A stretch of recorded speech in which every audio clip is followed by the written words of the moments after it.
for a great night's sleep. It's time you feel the instant comfort of Nautilus with no money down and payments as low as $25 per month. Try Nautilus in your home. We guarantee the best sleep you've had in years. If you're not completely satisfied within 12 weeks, return it for a full refund of the purchase price. Call now for your free video and brochure. Discover instant comfort with the Nautilus sleep system. Miss Cleo was for real. You know he's been in jail, right? Yes? Mm-hmm. You know that too? Yeah, I can see it. Wait, yeah, no, may I just pull it out to the Airbnb? Oh my God. Okay, keep on, come on. She saw things that they wanted her to see, that they didn't want her to see, that was going to happen. Who is the gentleman? There's a gentleman that makes you very happy, honey. Oh.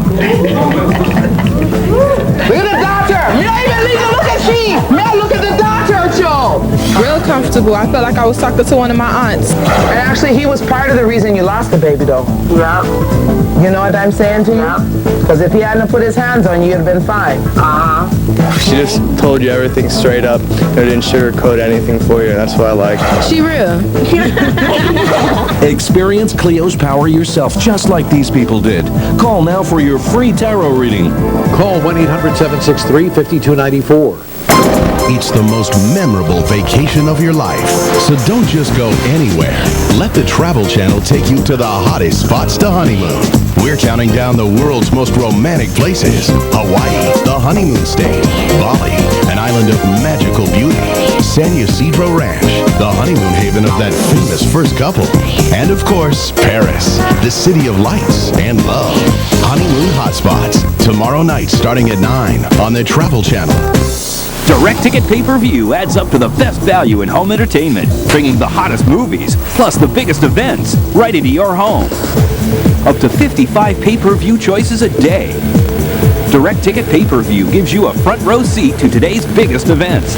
Just follow the directions on screen using your remote control, or check your on-screen guide for more details. The biggest events at the best value adds up to the most exciting home entertainment yet. Direct Ticket Pay-Per-View on DirecTV. Some people are easily amused. But for people who demand the best in movie entertainment, the Total Choice HBO Stars Showtime Value Package offers over 100 general entertainment channels, plus 32 premium movie channels for an ever-changing selection of exciting, memorable films available to you 24 hours a day. Riveting. Engaging. The Total Choice HBO Stars Showtime Value Package is a great catch. So pounce on it today.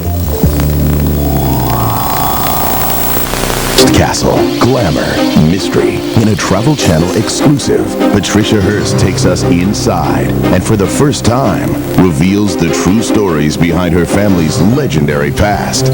See where William Randolph Hearst and his mistress entertain Hollywood's elite. Uncover the bunker hiding priceless artifacts and explore the secret tunnel strictly off limits until now. Secrets of San Simeon with Patricia Hearst, Monday night starting at 9 on the Travel Channel. We're back with more Travel Channel Presents.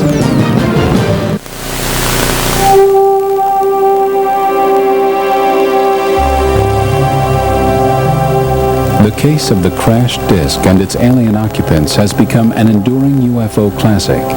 On July 2nd, 1947, near Roswell, New Mexico, Mac Brazel discovered an extraordinary collection of metal and other debris scattered over his ranch lands.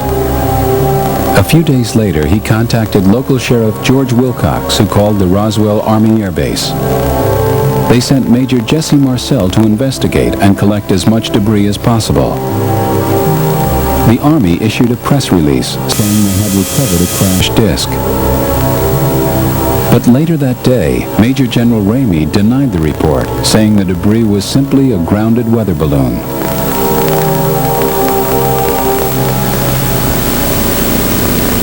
For Fred Whiting of the Fund for UFO Research, the official conclusion simply didn't hold water. With other researchers, he has filmed the testimonies of some surviving witnesses and their family members. Heretofore, stories of crashed saucers were twice-told tales. I have a brother who has a cousin who has an uncle whose barber says he knows someone who heard something. That has been the way most of these accounts have been circulating. That's very frustrating because you can't follow up on that. You can't ascertain what the facts are, and in all likelihood the story is bogus because it's been told by so many people and therefore is quite distorted. Roswell is different. Roswell has a cast of characters who are known, most of whom are still alive even after 46 years, all of whom are extremely credible people. One thing I was certain of, being familiar with all air activities, that it was not a weather balloon, nor an aircraft, nor a missile. It was something else of which we didn't know what it was. There were just fragments strewn all over the area, an area about 3/4 of a mile long and several hundred feet wide.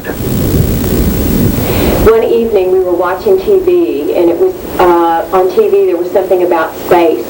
And my grandmother looked over at me and she said, "Barbara, do you believe in anything, outside of the Earth?" And I said, "I do." And she said, "Well, I have something that I would really like to tell you, but I don't want you to ever discuss this or tell anyone because I've never told anybody." She just wrote an article one time and put flying saucer on it, and that's all she had ever written down on a piece of paper. And I said, "Fine. What do you need to tell me?" And she, I thought it was going to be something completely different than what she told me. And she said, in the 40s, there was a spacecraft, a flying saucer is what Big Mom called it, crashed outside of Roswell. And I said, "That's interesting." I said, "How do you know about it, Big Mom?" And she said, "Your grandfather, George, was as a sheriff at the time. When the incident happened, the military police came to the courthouse, to the jailhouse, and told George and I that if we ever told anything about this incident, talked about it in any way, that not only we would be killed, but the family, that they would get the rest of the family." Why? What did he know? According to witnesses, the military discovered something more. At the Army Air Base, an autopsy was in progress, witnessed by a nurse, a close friend of the local mortician. She said when one of the hands was detached from the arm, and she said when the doctors turned it over, that she noticed and they made a notation. That's what she was doing, was trying to take notes and making notations for them. And they were all sick. But she said that on the tips of these little fingers, it looked like little pads with little holes that kind of looked like a small suction cup on each end of these fingers here. And said there was no thumb at all on none of them. They only had like the 4 fingers on there. I undertook an effort to try to find out if the Pentagon was still sticking to the weather balloon story. So I generated a series of letters through my senators and my congressmen, and I also urged other researchers to do the same thing. What we got was a very clear pattern of denial and buck passing. The people of New Mexico were also alerting their own congressman, Stephen Schiff, who took up the case on their behalf. From the statements of witnesses that I've seen or read, a number of individuals described that whatever it was that was recovered from the area around, actually Corona, New Mexico, near Roswell, that apparently it was put in a special plane that was flown in for this purpose, and that the materials were under armed guards because people described the MPs. And I think it's logical to say that weather balloons aren't normally flown by special planes under armed guard. So that by itself at least raises a legitimate question as to, was this a weather balloon? I got a response from an Air Force colonel who just said, "We've referred your request to the National Archives." And, that simple thing. And so I contacted the Department of Defense again and received a response at a higher level. We're referring you to the National Archives. So I contacted the National Archives. The National Archives responded to me that they didn't have any material on the Roswell incident. Now, needless to say, I considered this a runaround at the least, and it was at that point that I asked our General Accounting Office to assist me. Coming up next on Travel Channel Presents, hear first-hand accounts of alien sightings from around the world. Travel Channel Presents continues next on the Travel Channel. It's the most memorable vacation of your life. So don't just go anywhere. Let the Travel Channel take you to the hottest spots to honeymoon. We're counting down the world's most romantic places, honeymoon hotspots. Tomorrow night starting at 9 on the Travel Channel.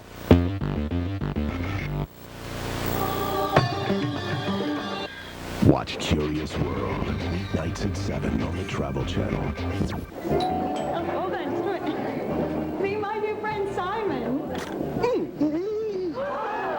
Digital camera. Could have bought it online for $369, $349, or $329. $329? Where?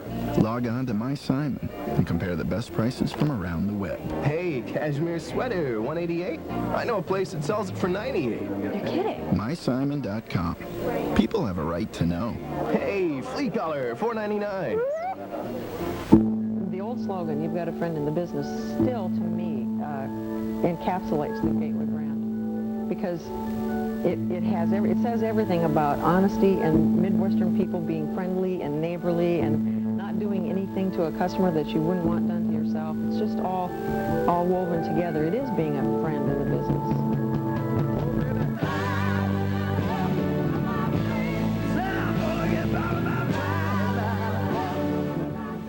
With matters of the heart, that tarot cards are done. You know, I'm engaged to be married. Can I live the rest of my life with this man? As I cut the deck, I pulled the marriage card. Ah! But there's always a but. Uh-oh. You don't always trust him. You don't, honey. Oh. You know that.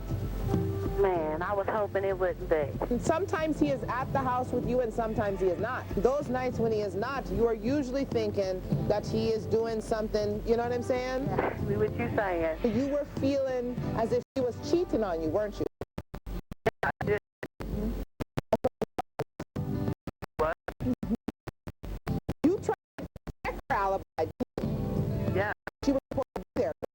Yeah, because I thought and her sleeping. You didn't know you were coming now to be sure you're Call 800-886-12. This month, Pride Fighting Championships Collision Course. It's direct ticket pay-per-view on DirecTV as world champions of wrestling, jiu-jitsu, and boxing face off under the same rules. The damage mounts when Mark Cole, Igor Bochanshin, Sakuraba, and Henzo Gracie collide direct from Tokyo. Order with your remote and prepare for a head-on collision. Pride Fighting Championships Collision Course. Playing this month. Pay-per-view. A Pride. It's real. Difference can I make? Rolling Stone calls Gladiator the first epic blast of the new century. Today I saw a slave become more powerful than the Emperor of Rome. Gladiator sweeps you into a world of marvelous adventure. It's glorious. Russell Crowe gives a knockout performance. A stunning, explosive, breathtaking epic that Newsweek calls mesmerizing and spectacular. Gladiator. A direct ticket pay-per-view. Castle, glamour, mystery. In a Travel Channel exclusive, Patricia Hearst takes us inside and for the first time reveals the true stories behind her family's legendary past. See where William Randolph Hearst and his mistress entertain Hollywood's elite. Uncover the bunker hiding priceless artifacts and explore the secret tunnel strictly off limits until now.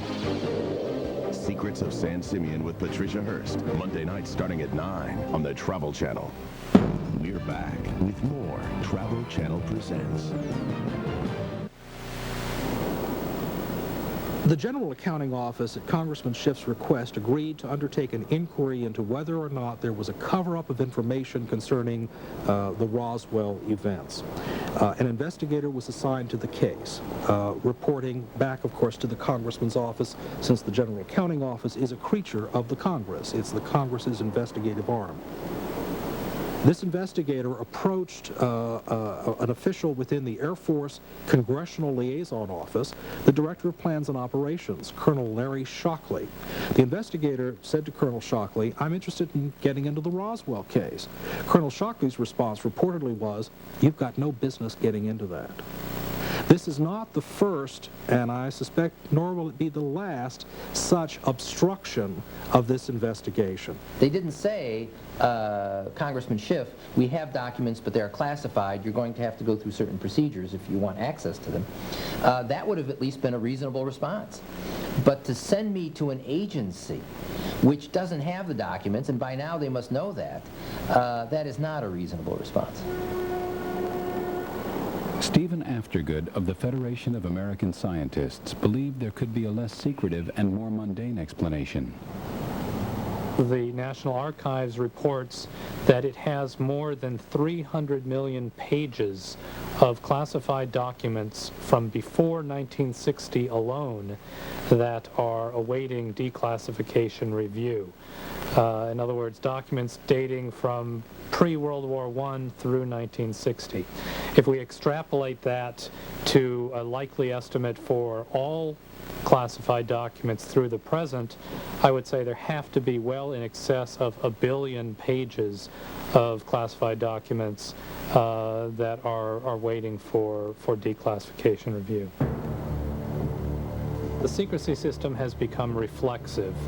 We are concealing a lot of information that is not genuinely sensitive, and ironically, we are probably not protecting those genuinely sensitive secrets adequately. The Roswell incident in particular has been an enduring story because there have been so many mixed signals from the government, and above all because there remains a quantity of government documents that have been kept secret more than 45 years after the event. I think a government accounting for this whole episode is long overdue, and people have every right to demand that such an accounting be carried out. Now what we need to do is we need to establish in the minds of the Congress, it's already firmly established in the minds of most of the UFO researchers in the United States and elsewhere around the world, that there is indeed a cover-up of information. For what reason? We can only speculate. To what end? We haven't the faintest idea. But the fact of the matter is that our government is not being responsive to its citizens who want simply to know the facts. I think there's a big leap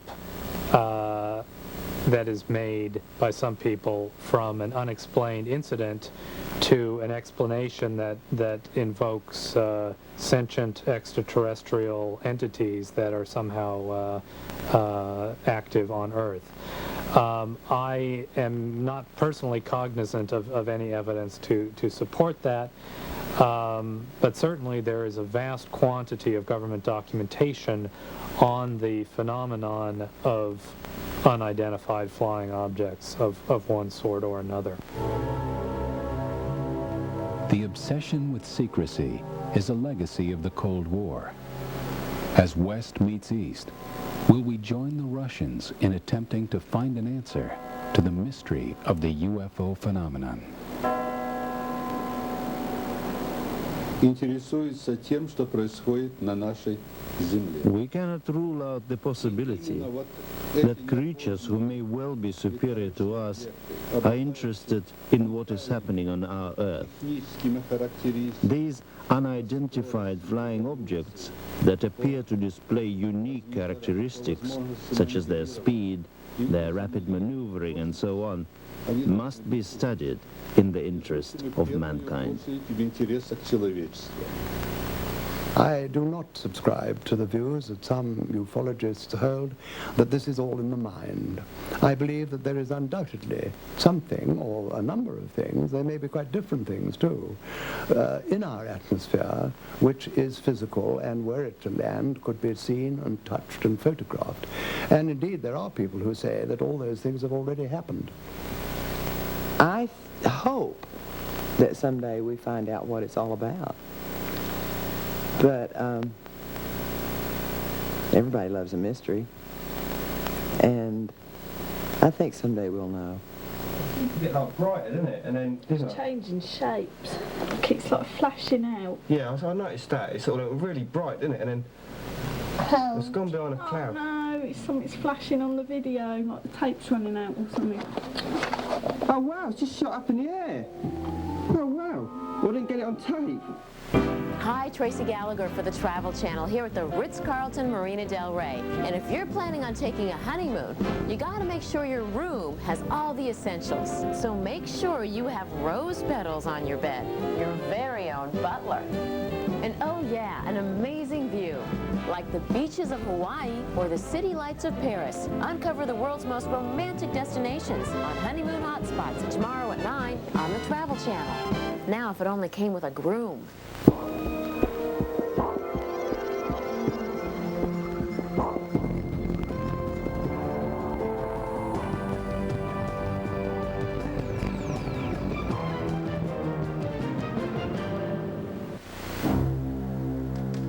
Is there a top-secret Air Force base in Nevada? Everybody loves a base that doesn't exist. Does the government possess alien spacecraft? There were 9 flying saucers or flying discs altogether. Is the government examining them to reveal the secrets of interstellar travel? All we can really say is it was traveling faster than the speed of sound. Or are military aircraft, classified or otherwise, responsible for UFO sightings? Potentially, a person seeing one of these aircraft could think that it wasn't an aircraft, it was a spaceship.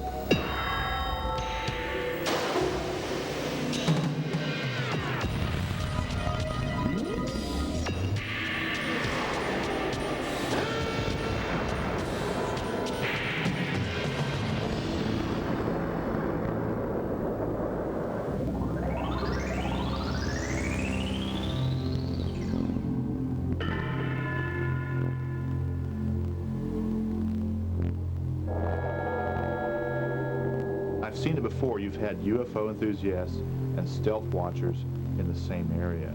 And when they see a light, someone who is an enthusiast and knows what aircraft look like automatically says, oh, well, look, it's a B-1 bomber. But for someone who is a UFO enthusiast and wants to see a UFO, that light automatically becomes the mothership. In 1992, Steve Douglas was filming military air exercises at Roswell, New Mexico. In the near dark, his camera caught a few seconds of a very strange triangular craft. He took the fuzzy picture to an expert. This is probably your proverbial tantalizing image, because it is something we believe is an unusual aircraft, one that the government doesn't admit they have, so it would be exciting to be able to get a good, clear picture of it, because this is just interesting. It's exciting. It's exciting to discover something unknown.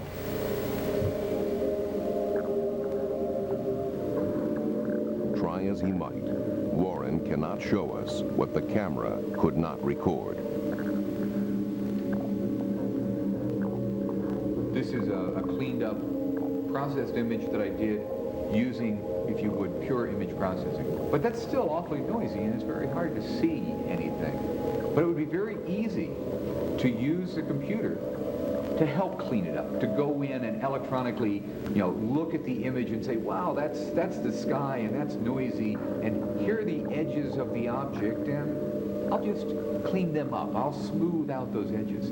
The problem with that is if I have expectations about what I'm going to see, and I use those in the work I'm doing, then what I end up getting is exactly what I was looking for. I can make it anything I want, flying saucer, or you name it. It is obviously flying. It's obviously unknown. So it is definitely a UFO. But that doesn't mean it's a spaceship from another planet, or a time traveler, or a fill in the blank. We have strong suspicions that this is, in fact, a highly secret, highly stealthy reconnaissance airplane that the government has and has operated, but for reasons of security, they haven't admitted that they own or operate it. This is what Steve Douglas filmed. The TR-3 Black Manta.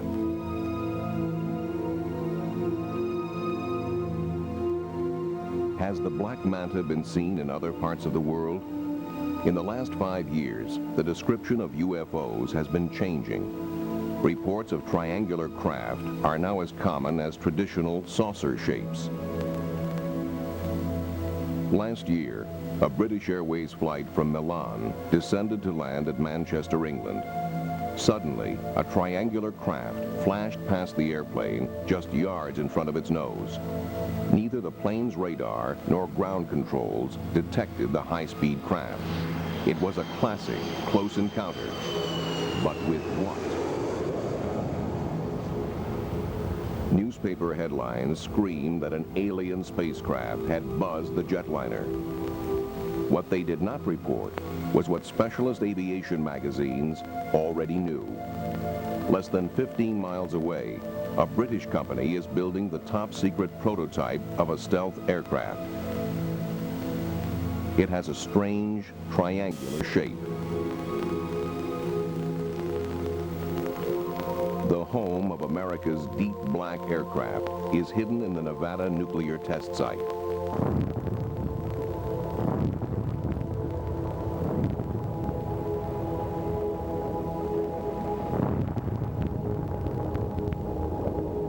For decades, nuclear warheads were tested here.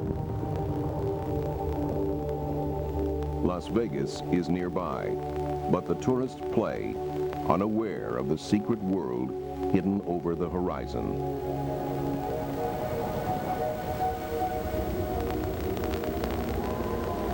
Area 51 of the test site is Groom Lake. Aircraft call sign, Dreamland. Groom Lake appears in no list of military installations, yet it has the longest runway in the world and the biggest aircraft hangar. What it holds is above top secret, and yet it has attracted so much public attention that maps of the base are now available.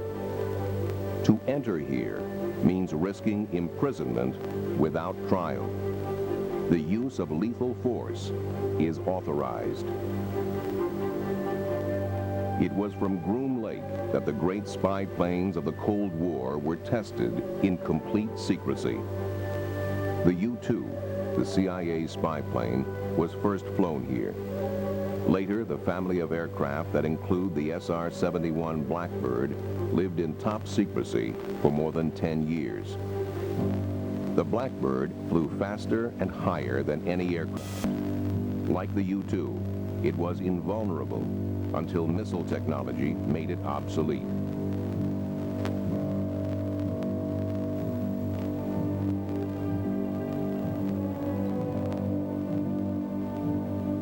Unknown to the general public, the stealth fighter was also tested here.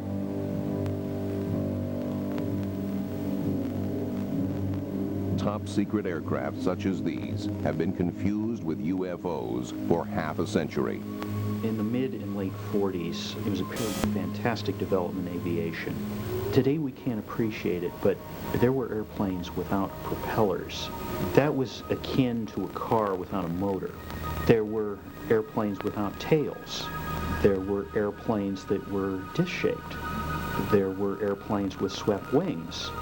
Potentially, a person seeing one of these aircraft would think that it wasn't an aircraft, it was a spaceship. A person not knowing about these aircraft would think that there's something beyond earthly performance and assume that these were in fact flying saucers. The world's first reported sighting of flying saucers was in fact of flying wings. What reporting pilot Kenneth Arnold saw were delta-winged craft, not discs. After he made the sighting and landed, Kenneth Arnold talked with several other pilots, and their idea was that it was some type of U.S. secret weapon, a guided missile, or it had been built by the Soviets.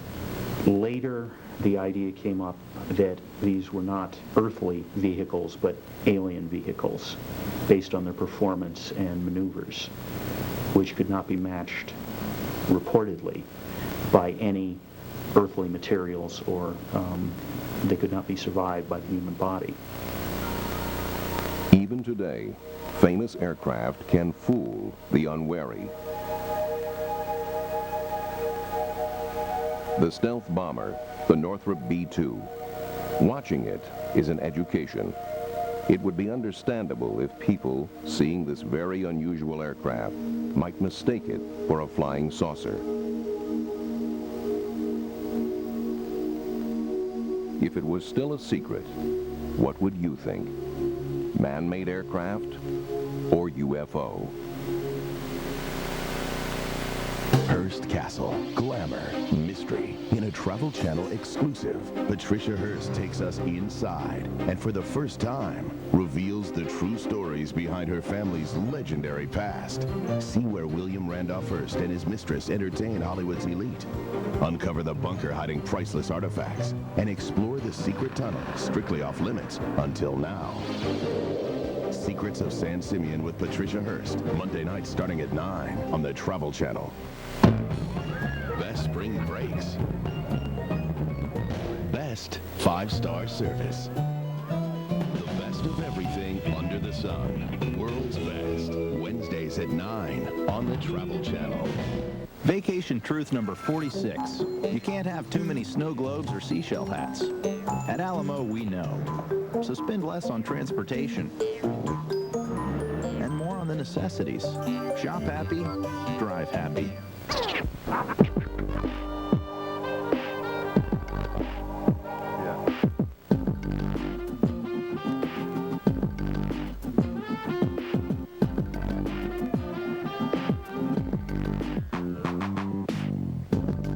Presenting the Sony Vaio Pen Tablet PC.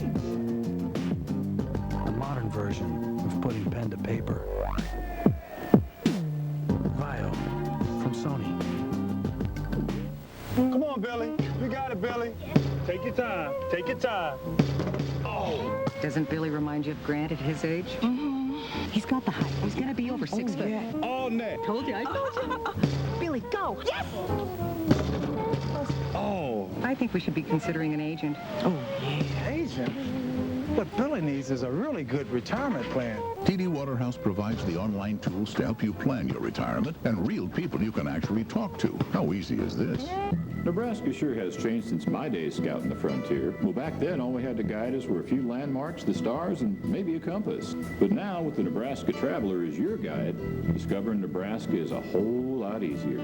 Whether your interests include genuine frontier history, world-class zoo, or arts and culture, the Nebraska Traveler is the guide for planning your Nebraska vacation. Get your free copy of the Nebraska Traveler, your guide to genuine Nebraska, America's frontier.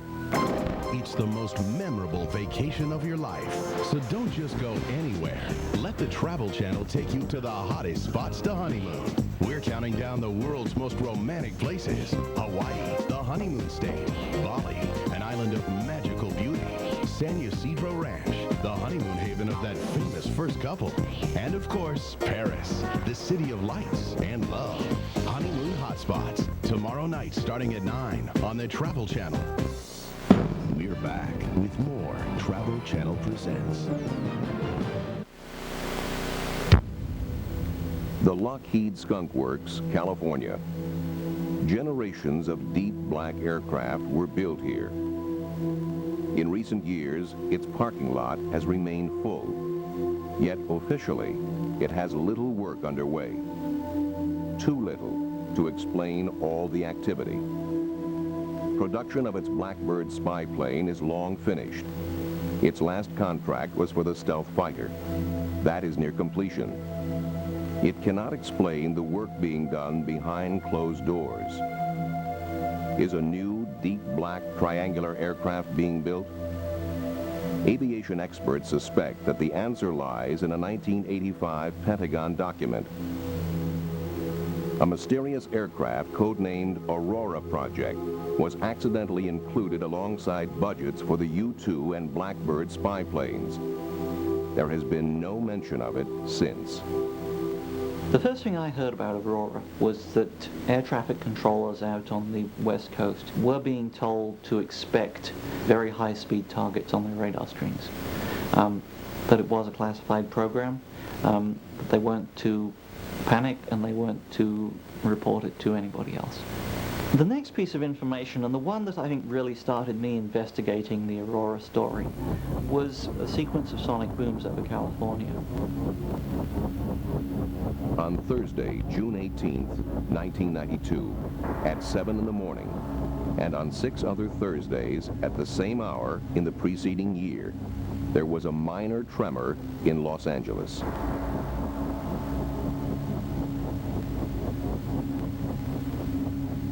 Spurred on by telephone calls from worried residents, Jim Morey of the U.S. Geological Survey set out to discover what was causing this unusually punctual earthquake. At his disposal is a network of seismic recording stations. He quickly established that it was a double sonic boom from a supersonic aircraft. Morey compared the signature of the aircraft's sonic boom with the patterns produced by those of the space shuttle landing outside of Los Angeles and by the SR-71 Blackbird on its world speed record transcontinental flight in 1991. It was completely different. The size and spread of the boom was unique. We actually have quite a few sonic booms in Southern California. One of the reasons is that the space shuttle lands at Edwards Air Force Base, which is in the desert here. It's possible to tell the direction, the speed, and the height of the object that's producing the sonic boom if you have good instrumental recording. So for these mystery booms that we saw, it's clear that they are flying offshore. Because we don't have any stations there, we don't have very much data, so we really couldn't get an accurate estimate of how fast that particular object was traveling. All we can really say is it was traveling faster than the speed of sound. The official explanation was that U.S. Navy fighters were responsible, but few experts were convinced. The breakthrough came when Bill Sweetman received an eyewitness drawing of what he felt could only be the Aurora. I'd written a couple of Aurora stories suggesting that the evidence was accumulating that something was out there. And I received in the mail a sketch and a note from a man named Chris Gibson. This eyewitness is one of the best in the business. Chris Gibson was a member of Britain's Royal Observer Corps. He was part of their elite international recognition team, one of the top military aircraft observers in the world. One day in 1989, while working on an oil rig in the North Sea, a colleague called Chris outside. There was a formation of 4 aircraft. The lead aircraft was a KC-135 Stratotanker, and off its port side were 2 F-111 fighter bombers. Off the tail of the KC-135 Stratotanker was a black triangular aircraft. No wings, no tail, perfect triangle. And there's nothing that I've ever seen before looked like that, which was an unusual occurrence because I'm trained in instant recognition by the Royal Observer Corps. And if I didn't know what it was, it's not in any books. This shape and the sonic booms told Bill Sweetman a great deal. If you're looking at an aircraft that is designed to fly at what's loosely called hypersonic speeds, that's 5 or 6 times the speed of sound or upwards, there are several things that become absolutely essential. One is that you require a very high degree of sweepback on the wing leading edges. Otherwise, you start getting into severe problems of drag and aerodynamic heating.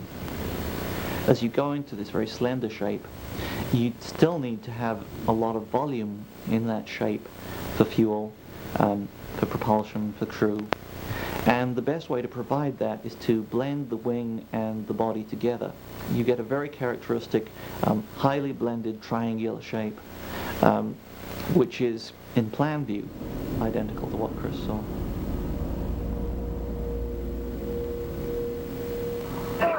In Amarillo, Texas, Steve Douglas may have captured photographic evidence of the Aurora.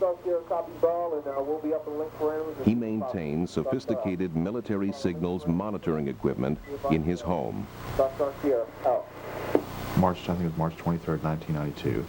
I was back here in my office when the house was shook by what sounded like a large sonic boom.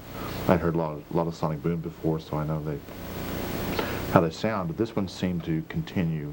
It wasn't just a crack boom and left. It was a rather large shudder that you could feel in your chest, and the windows vibrated.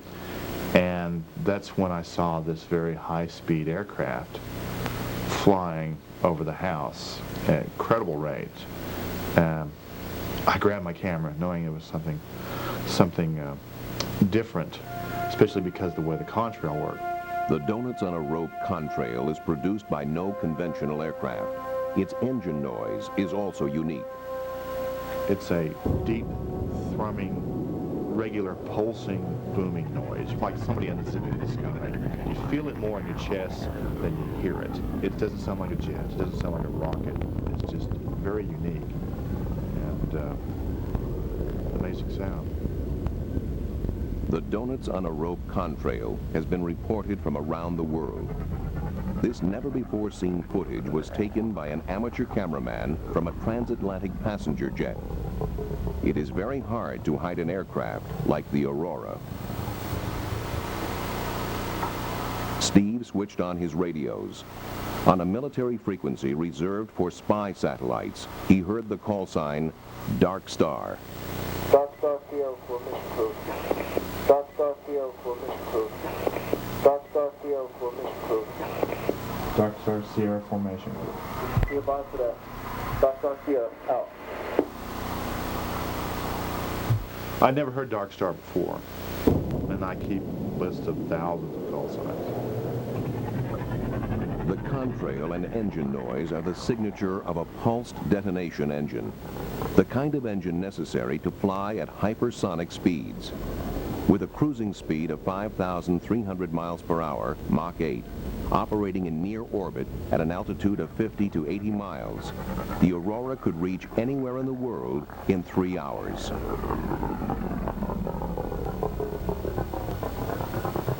But not everyone believes the Aurora exists. The name Aurora first appeared as part of an unclassified budget document. It was assumed by people that this is referring to a hypersonic aircraft program. Ben Rich, the former head of the Skunk Works, however, later revealed that this was actually the funding item for the development of the B-2 bomber, that it had nothing to do with a hypersonic airplane, and he has flatly said that such an airplane does not exist. Aurora is not a belief system. Aurora is a continuing investigation which is not yet closed. Personally, I think that there's overwhelming evidence that there is a high-speed program out there. Like the deep black projects that came before it, the Aurora's existence is still denied. If the Aurora does exist, its main test base would probably be Dreamland at Groom Lake, Area 51, in the Nevada nuclear test site. But something else entirely is rumored to be flown here. Captured alien spacecraft. Dreamland has become the focus of those who say that there is a government conspiracy to cover up alien contact. It's the most memorable vacation of your life, so don't just go anywhere. Let the Travel Channel take you to the hottest spots to honeymoon. We're counting down the world's most romantic places. Hawaii, the honeymoon state. Bali, an island of magical beauty. San Ysidro Ranch, the honeymoon haven of that famous first couple. And of course, Paris, the city of lights and love. Honeymoon hotspots, tomorrow night starting at 9 on the Travel Channel. You know, a chief executive is only as effective as the people around him. And so tonight, I see this as an honor for all our people. Their intelligence, professionalism, and their poise.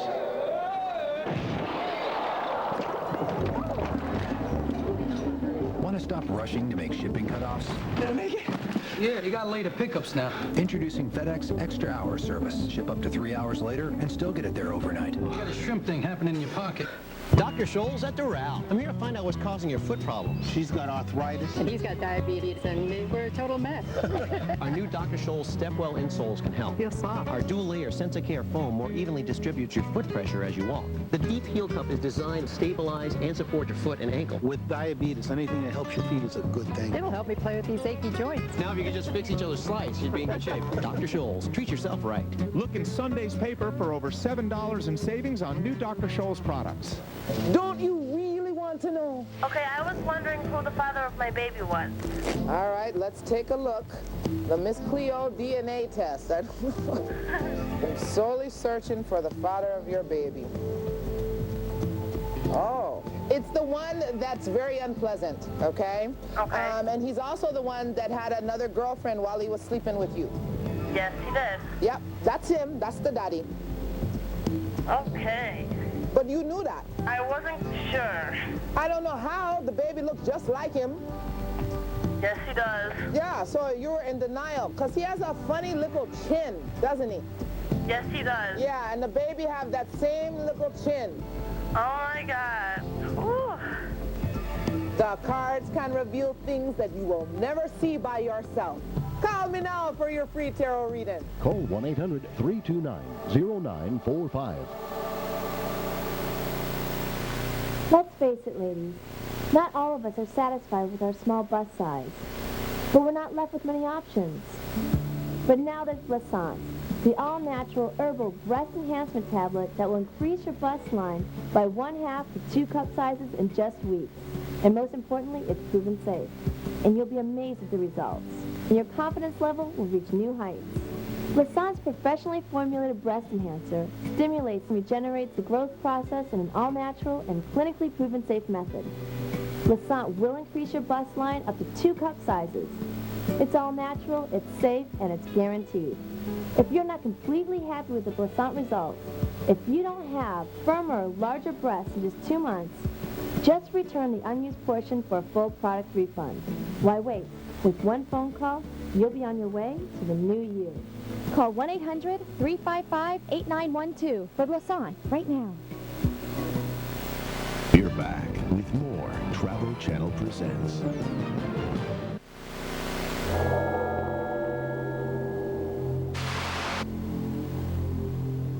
Beyond Groom Lake is Papoose Lake, or Area S4. Jet car builder Bob Lazar claims this is home to a flying saucer base. Lazar also claims he is a former employee of the Los Alamos National Laboratory, birthplace of the atomic bomb. He maintains he was hired as an engineer on a top-secret project.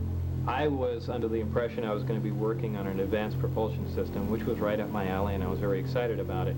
And I was led to believe it was going to be some sort of field propulsion system, which in fact it was, but I had no idea of the implications of what they were talking about.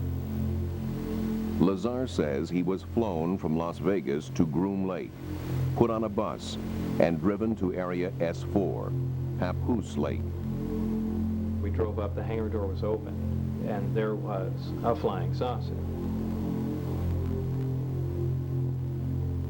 I got out and was led purposely through it, and I was told to keep my eyes forward and walk straight, and it was kind of a mental torture because it was a fantastically interesting thing here, but I was under the impression that this was something that we had developed, and in fact, I remember even laughing to myself that this answers all the ridiculous UFO sightings. We have been making these things all along, test flying them, and everyone's been thinking they're flying saucers from another planet. And I thought, wow, this is great. In fact, they even had a little American flag stuck on the side of it, which I thought was a nice touch. But Lazar came to believe that the saucer was of alien origin. It was still some time later that I was actually let inside it, and it became extremely obvious that this was something we didn't make.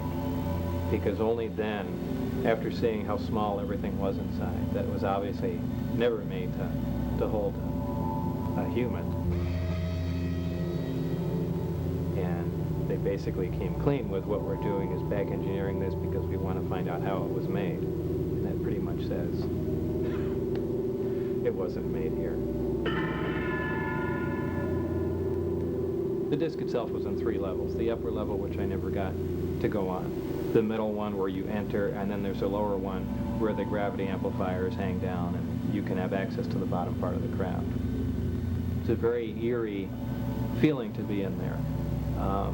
There are no obvious control panels or switches. The only things sticking up out of the ground were 3 chairs, the reactor itself, and the actual gravity amplifiers. And underneath them were the other components to the propulsion system, but that's about all that was in there. Bob Lazar's story has been investigated by a reporter at the local TV station. Birthplace of what some have called the Cosmic Watergate. There had been stories about Dreamland floating around in Nevada for a number of years. Little bits and pieces in the newspaper, references to secret programs, occasionally a reference to alien technology. There have been some of those same kind of references in ufological circles. People saying, there's a secret base in Nevada, you better check this kind of a thing out. It wasn't until about 1987 I started digging into some of these things. In 1989, I met Robert Lazar, and the story he told me was an incredible one by any standards. I thought that if, in fact, any of this stuff checks out, it may be the biggest story in history. Does Lazar's story check out? Do any records of Lazar's past employment exist? For myself and the TV station, the key to his credibility, the key to his story was always Los Alamos, because if he worked at Los Alamos, if he worked in classified projects, it is at least conceivable that he would have been brought to Nevada to work in other classified projects. As a test on his veracity, we wanted to go to Los Alamos and have him show us around. He said, I can get you in. I said, yeah, we'll believe this when we see it. So we were there on a weekend. Fewer people are in the lab, and Bob, in fact, did take us in. And it was like following him through this labyrinth of different labs and facilities, and he knew his way around like a rabbit in its own burrow. He knew where everything was, and that impressed me, because how would he know if he hadn't been there? Los Alamos was uncooperative from the first day. Years and years went by, and I still couldn't get any confirmation from them that Bob had ever worked there. It makes no sense. They'd have no records on someone who worked there just a few years before, but that's what they were telling me. Now, I had interviewed other people that worked with Bob there who say that he was an employee, he was a physicist, and he worked in classified projects. If that were the case, where are the records? Because to this day, we still can't find them. What this tells me is that someone has tried to wipe out Bob's background so that fewer people will give him any credibility.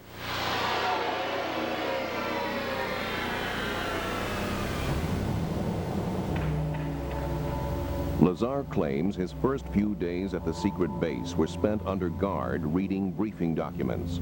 According to Lazar, these documents possessed detailed knowledge of aliens and made clear that the spacecraft was not a recent acquisition. It seemed like they had been working on it for at least a couple of years, but it could have been 20 for all I know. Each group would work on a very specific part of the craft. For instance, there was a group working on the metallurgy of the craft. Our group, and as a group I mean two, we had the specific job of dealing with the power and propulsion system of the craft. Once when I went in the hangar, all the bay doors were open all the way down, and you can see that there were other crafts in there, and they were all completely different. Now, I was told that all the power sources and propulsion systems were identical in them. As far as how many of them were operational, I only know the one that I worked on was operational. The rest of them, for all I know, could have been cardboard mock-ups, so I really can't even comment on them. One of the crafts looked like it had been stood up on end and a projectile fired through it. So I would imagine some of these crafts were non-functional.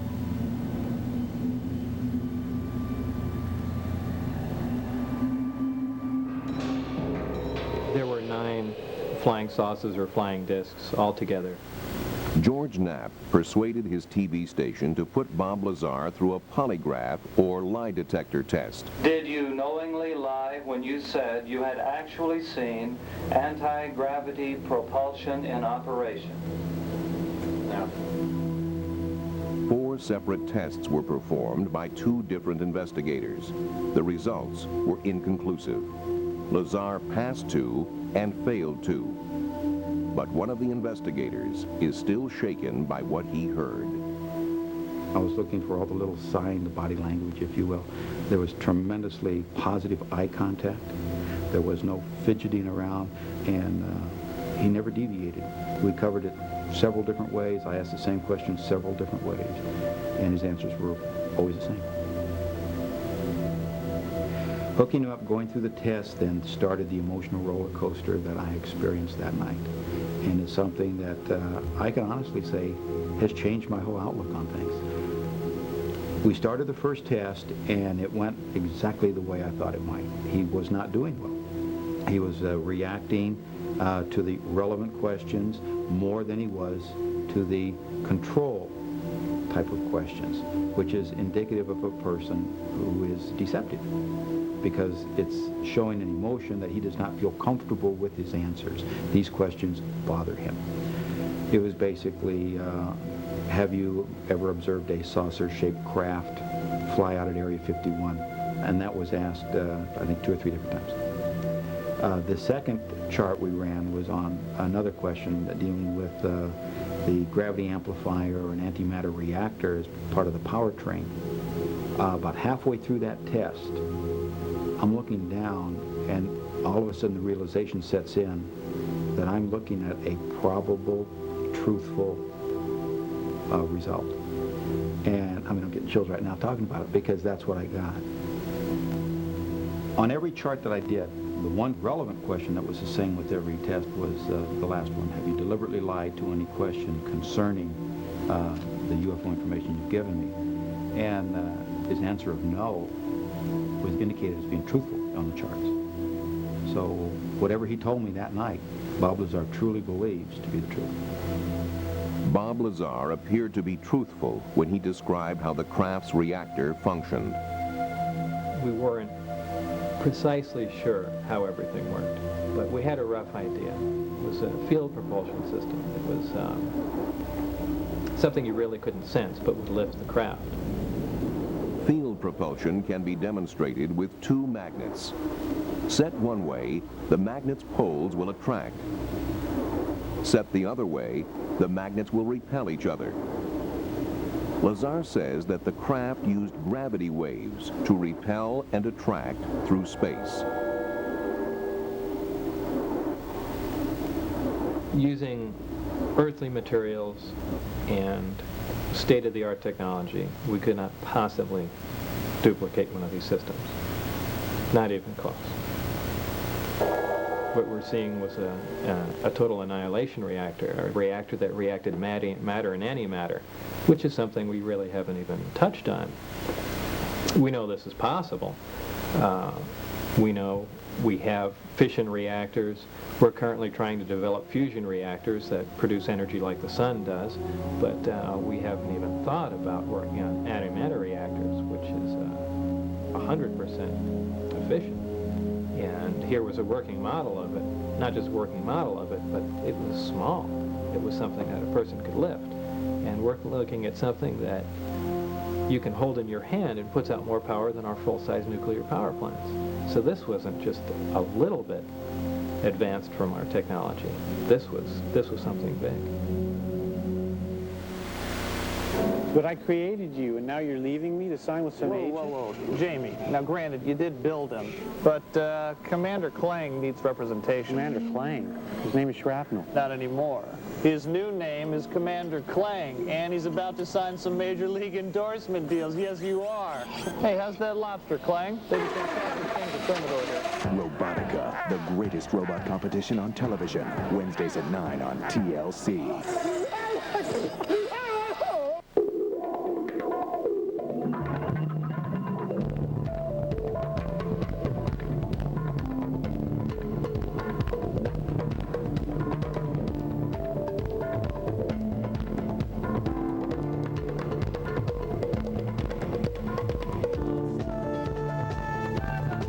Introducing Motor Trend's Sport Utility of the Year, the Acura MDX, with available navigation system and off-road tracking. Hold on, see my new friend Simon. Digital camera. Could have bought it online for $369, $349, or $329. $329? Where? Log on to My Simon and compare the best prices from around the web. Hey, cashmere sweater, $188? I know a place that sells it for $98. You're kidding. MySimon.com. People have a right to know. Hey, flea collar, $4.99. Sprint introduces its newest block of talk. Sprint 500 anytime. 500 minutes of state-to-state long distance for just $25 a month. Your block of talk, ma'am. Use it anytime you like. All this talk for just $25? I'm so excited. 24 hours a day, 7 days a week. Every home needs a block. It's the smarter way to talk. For fast delivery, just call 1-800-PIN-DROP.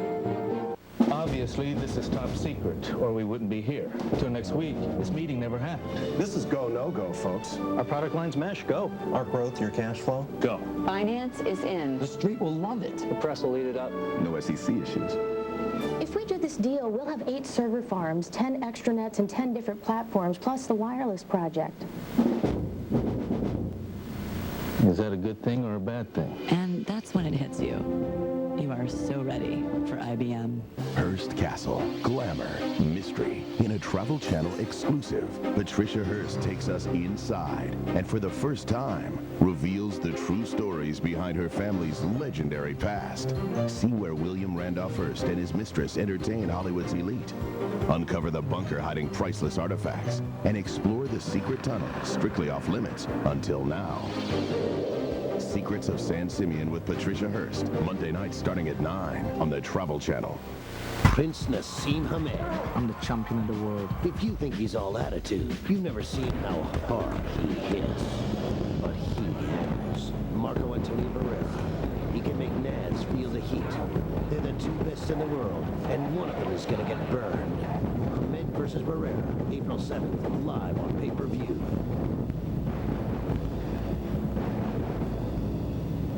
See who can take the heat. Let's get it on! Some people are easily amused. But for people who demand the best in movie entertainment, the Total Choice HBO Stars Showtime Value Package offers over 100 general entertainment channels, plus 32 premium movie channels for an ever-changing selection of exciting, memorable films available to you 24 hours a day. Riveting. Engaging. The Total Choice HBO Stars Showtime Value Package is a great catch. So pounce on it today. It's the most memorable vacation of your life. So don't just go anywhere. Let the Travel Channel take you to the hottest spots to honeymoon. We're counting down the world's most romantic places. Hawaii, the honeymoon state. Bali, an island of magical beauty. San Ysidro Ranch, the honeymoon haven of that famous first couple. And of course, Paris, the city of lights and love. Honeymoon hotspots, tomorrow night starting at 9 on the Travel Channel. We're back with more Travel Channel Presents. Did Bob Lazar work at Area 51? There is no hard evidence. Is Bob Lazar a qualified scientist? Is what he says in interviews accurate?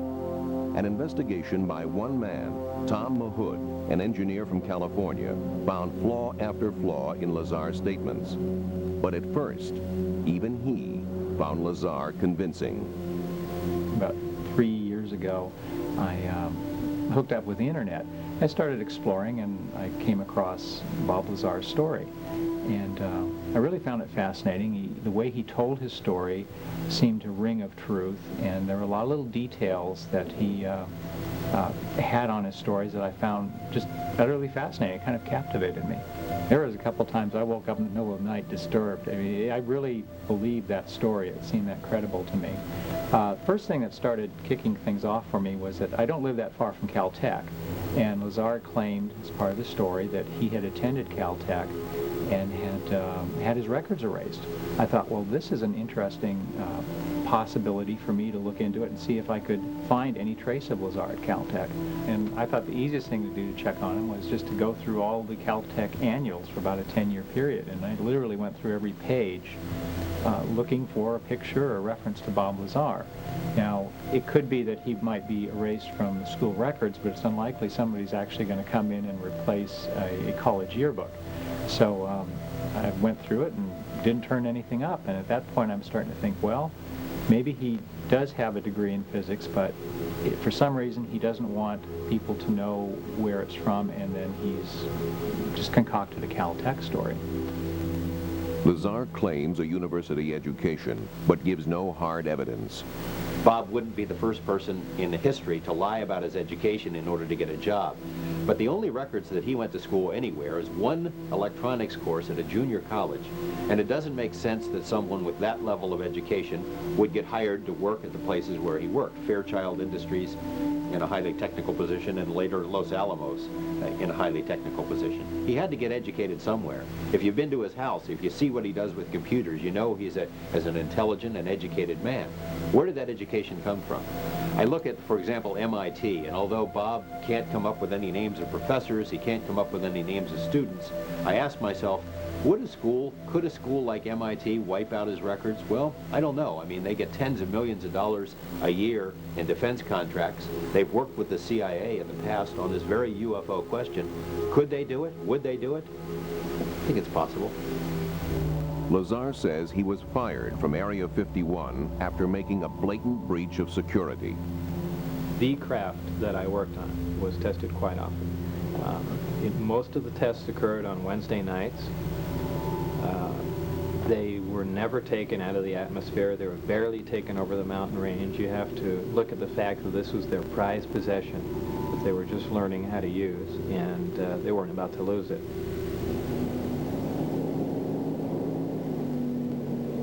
I had the timetables for the specific testing dates and times, and I did bring some friends on a specific day where I wouldn't be working, and they got to view some of the tests for themselves. It's just sitting there. Lazar claims they saw a brilliant light, an alien spacecraft that was moving through the sky in directions and angles beyond the performance of conventional aircraft. Coming toward us! Coming over!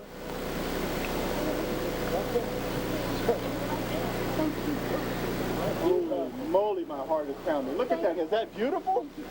Is it beautiful? Now, we weren't in the base 10 miles away from it, but even out at that far, there was still a reasonable amount of security. And we were able to see quite a few things. And as time went on, we became lax and eventually got caught. The day after I was caught, I was supposed to show up for work. However, they had me debriefed at an Air Force base north of Las Vegas. That's where a lot of the friction began between myself and the people there. They pointed weapons at me, yelling in my face at a close distance, and they were as angry as you could be without hurting someone. They threatened my life. At the time, they threatened my wife's life, past employment records, places I've been, places I've worked, people I had worked with. All this information began to disappear, and I actually began to be concerned that perhaps they were going to do the same to me.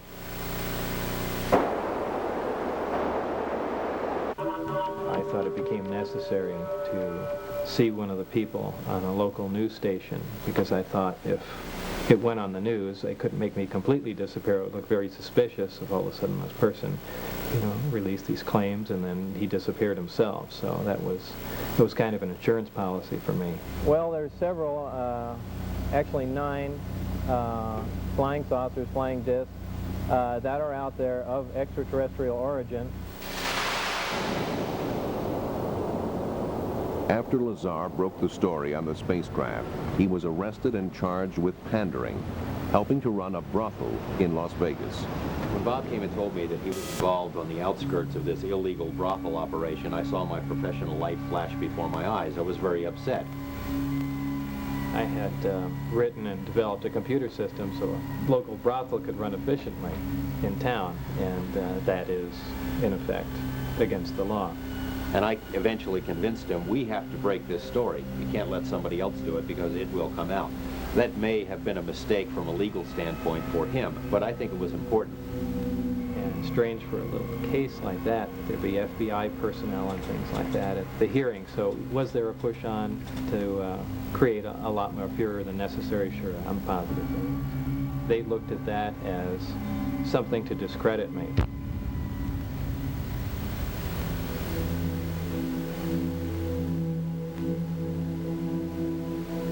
Bob Lazar seems to have a very peculiar memory.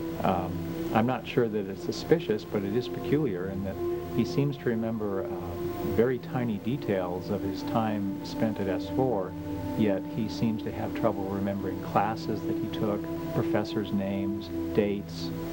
A lot of his past seems to be faded from his memory, but not S4. On paper, I think Bob Lazar comes across as a complete fraud. Yet I've talked to enough people and I know enough stories about things that have gone on in Area 51 that my gut feeling is that the guy was there. Whether things happened precisely as he said, I can't be sure. Should we believe Lazar's story? Tom Mahood has discovered that he did work at Los Alamos, but only for a civilian subcontractor. He was not a research scientist. He was a junior technician working on open civilian projects. Bob Lazar has been caught lying about his past. Until we have some hard evidence, perhaps we should recall what Einstein said. Whoever is careless with the truth in small matters cannot be trusted in important affairs. Bob knew when and where flight tests of these objects were going to take place, because 3 weeks in a row he took people up there and they videotaped it. How did he know? I had a person who worked up there put him through a series of questions, not asking the big questions, where are the saucers kept, but small questions like, where's the cafeteria? How do you pay for your meals? Things like that. That person, whom I know worked at Area 51, was convinced that Bob, in fact, had been at the facility. Is this the greatest story in the chronicles of UFOs? Unless George Knapp's mystery contacts go on record, we will not be able to judge whether it's all one big hoax. I believe the operation moved a short time after I went forward with it, possibly in 90 or 91. Where they are now, your guess is as good as mine. Coming up next on Travel Channel Presents, find out from the experts if these balls of light in the sky are really UFOs. Travel Channel Presents continues next on the Travel Channel. It's the most memorable vacation of your life, so don't just go anywhere. Let the Travel Channel take you to the hottest spots to honeymoon. We're counting down the world's most romantic places, honeymoon hotspots, tomorrow night starting at 9 on the Travel Channel. LA, Paris, New York, London. Unlock the secrets inside the world's hottest cities. Travel Channel Secrets, Monday and Tuesday nights at 9. Come on, Billy. You got it, Billy. Take your time. Take your time. Oh. Doesn't Billy remind you of Grant at his age? Mm-hmm. He's got the height. He's going to be over 6 foot. Yeah. All net. Told you. I told you. Billy, go. Yes! Oh. I think we should be considering an agent. Oh, yeah. Agent? What Billy needs is a really good retirement plan. TD Waterhouse provides the online tools to help you plan your retirement and real people you can actually talk to. How easy is this?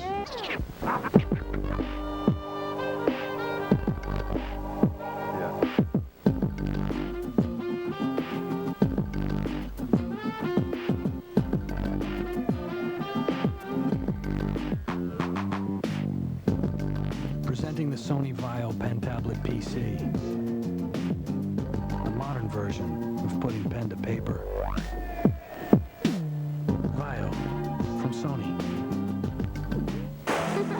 Big Mom and Dad are having any fun? Why? They're just lying around doing nothing. Last night they had dinner for 2 boring hours. And this morning they were out on our balcony just staring at the water. We better do something. Yeah. It's worse than we thought. Come on! One day, they'll thank us for this. Disney Cruise Line. Come, discover uncharted magic. Vacation truth number 46. You can't have too many snow globes or seashell hats. At Alamo, we know. So spend less on transportation and more on the necessities. Shop happy, drive happy. Thanks.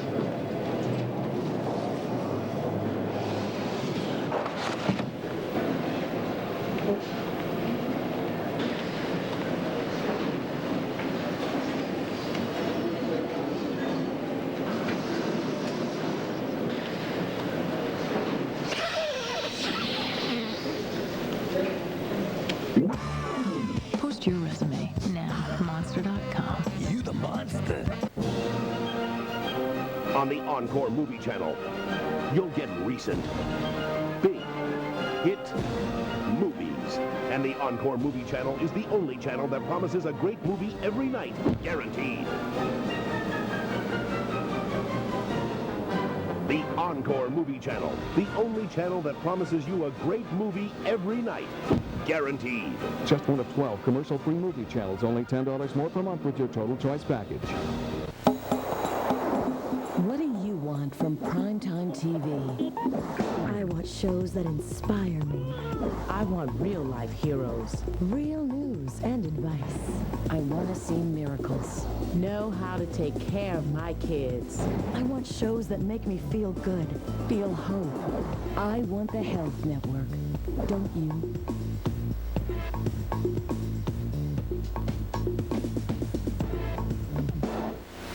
Like your world's best, a little on the ancient side. Turn back the clock and hold on. Because we're checking out the cultures time forgot. Talk about a blast from the past. Then, say hello to the oldest structures on the planet.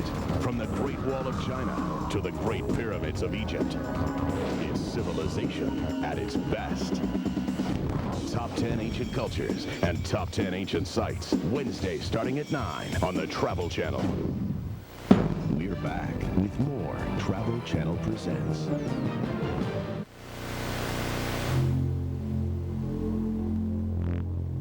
What can we trust? There are persuasive cases. The fabric of the craft was a very smooth, black glass type. There are convincing eyewitnesses. It was a UFO. Is there any hard data? There is one new fascinating report. On May 5th, 1984, an alert was triggered at the North America Air Defense Command. Moving hot and fast through Earth orbit, it was not an incoming missile. It was codenamed Fast Walker. Floating in Earth's orbit are the satellites operated by the U.S. DSP, or Defense Support Program. Their job is to provide the first warning of an incoming ballistic missile attack on the United States. The satellite sensors are so delicate that they also pick up infrared heat signals even from minor house fires. At 1400 hours Zulu time, a DSP satellite detected a hot, fast, solid object swept in from outer space. It passed within 15 miles of the satellite and then curved back out into deep space. It was tracked for 9 minutes. A top-secret summary of the Fast Walker shows the time and place of the incident, the infrared signature of the object, and its track through Earth orbit. It was leaked to a UFO investigator. Where it appeared in the sensor field would indicate that the object came into the sensor field from outer space, went in front of the sensor, and left, departing back into deep space. It would indicate that it was some type of craft that had the ability to maneuver. If this Fast Walker was a meteorite, then the Earth's gravitational field would have sucked it into the atmosphere, burning it up. It takes energy to break the grip of Earth's gravity. Inanimate objects like meteors or space debris cannot do this. Spacecraft like the space shuttle can. But the Fast Walker came from outer space. And there you have hard evidence. You have telemetry from that satellite. You have information. You have systems. You have data that can go back and investigate and check and verify. In the past, usually UFO events are just eyewitness testimony. There you have a very sensitive defense system that sent you the information to the ground. I don't even know if you can solve it. Maybe it's one of those enigmas that's just going to be with us forever. You know, what type of craft would have that ability? And some people might say a UFO.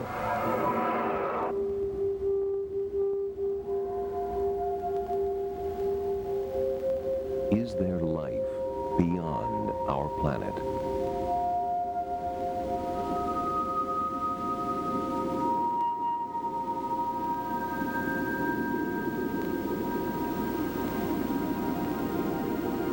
One astronomer estimates there may have been as many as 100 million civilizations since the universe began.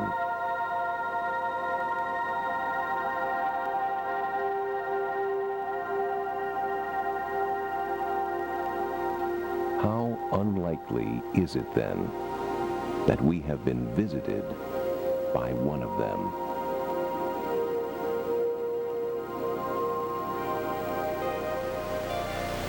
Hi, Tracy Gallagher for the Travel Channel here at the Ritz-Carlton in Marina Del Rey. And one of the best parts about a honeymoon has got to be the VIP treatment. There's champagne on arrival, more chocolate strawberries than you know what to do with. And did you know honeymooners can hire a butler just to draw their bath? Yes, a bath butler. But the best perk is the excuse to travel to the most romantic places on the planet. And we've got them all on Honeymoon Hotspots, Sunday, April 8th, only on the Travel Channel. Do you make house calls?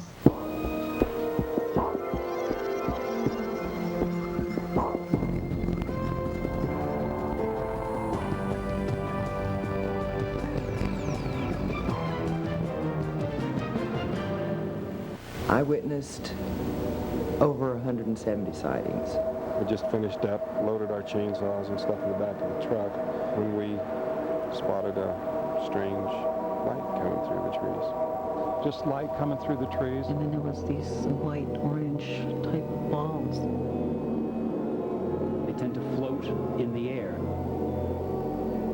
A large glowing object, a UFO. These balls are typically orange in color or white in color and are seen hovering, moving slowly. 95% plus of the UFO databases, no matter where you go, are these odd balls of light. The majority of UFO sightings are of rapidly moving balls of light seen at night. I saw these creatures standing over me and I just flipped out. I don't want to find something on my body and say, gee, I wonder if aliens put it there. I want to know for sure. In the last 15 years, there have been thousands of accounts of alien encounters, abductions, and disappearances.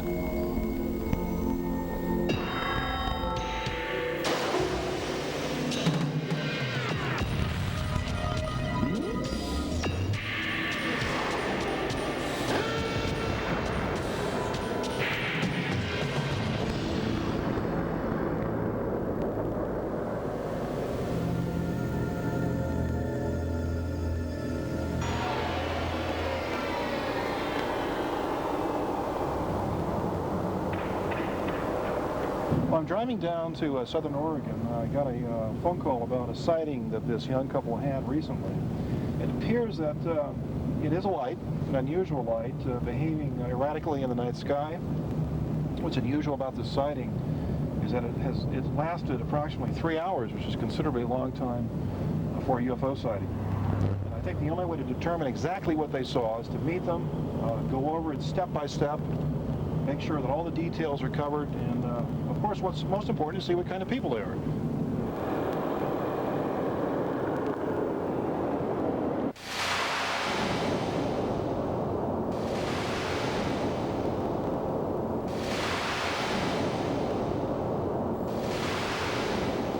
Lance, can you show me how you looked at the object through the scope on your rifle? Sure. I came out and I saw it. I kind of got it with my eye, and then I put my scope up and I looked straight in front of me like that, and I could see it. And then instantly when I got it in the scope, it bolted on me, and I had to kind of glimpse out and then bring it back, and I caught it again up a little bit higher to the right. And I was like, come on, let me see, let me see, let me see. And he's like, holy crud, it's a jellyfish. That's exactly what it resembled, was a jellyfish. I thought, whoa. You mentioned to me that it was putting off what appeared to be beams of light or electrical energy. Can you tell me more about that? looked to me like lightning, you know, on a cloudy night when you see lightning rolling through the sky. It was constantly throwing these beams off, like your hand, and Almost if it was sensing for something. Yeah, it seemed like it was like taking pictures in a very technological fashion, more advanced than we know. When I first got it in the scope, I saw it and it arced. It went at an angle probably like that, and it instantly moved straight up at a right. It was so erratic that I've never seen anything move that quick. Never in my life ever seen anything move that quick. I mean, just that fast and it was gone. In nearby Washington State, an aura of mysticism and menace hangs over the Yakima region. This is the home of Bigfoot and other apparitions. At Yakima, all varieties of the UFO experience have been recorded. Balls of light, what might appear to be spacecraft, unusual sounds, creatures, entities, beings, if you will, even what we might consider to be abductions. The most common unidentified flying object seen at Yakima is the ball of light or the sphere of light. These balls are typically orange in color or white in color and are seen hovering, moving slowly. They appear to be inquisitive. They, in some cases, have followed motorists in their cars. UFO sightings have been going on in Yakima at least 30 years by the written record, but there are a lot of strong indications that these objects have been seen over 50 years or more.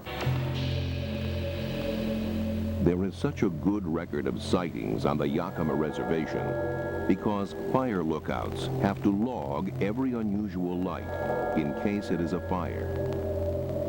They don't just see fire and smoke. They see balls of light in the air.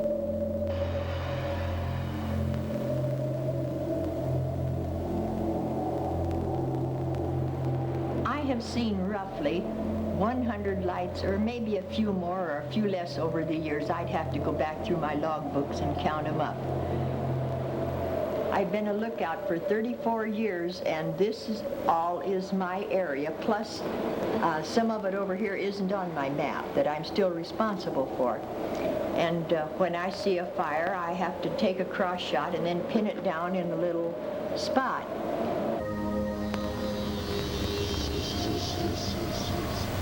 Stella Washines has seen strange lights on many occasions.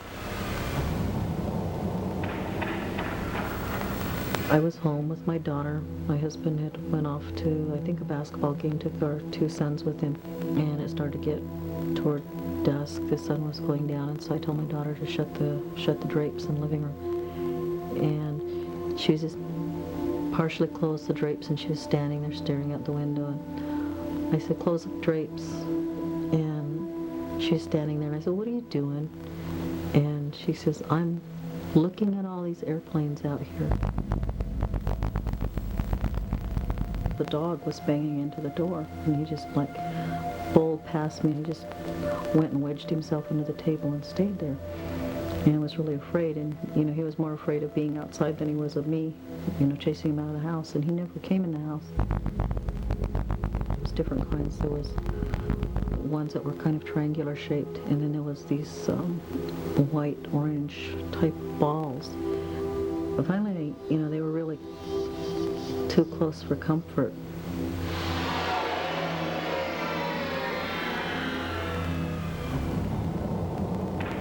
Hotspots of strange lights show up throughout the world, from Yakima to Scandinavia, Australia, and Britain. Security cameras at this shopping mall in northern England recorded a ball of light for 30 minutes. It drifted around the building and was captured on 3 cameras. What are the people at Yakima and elsewhere seeing?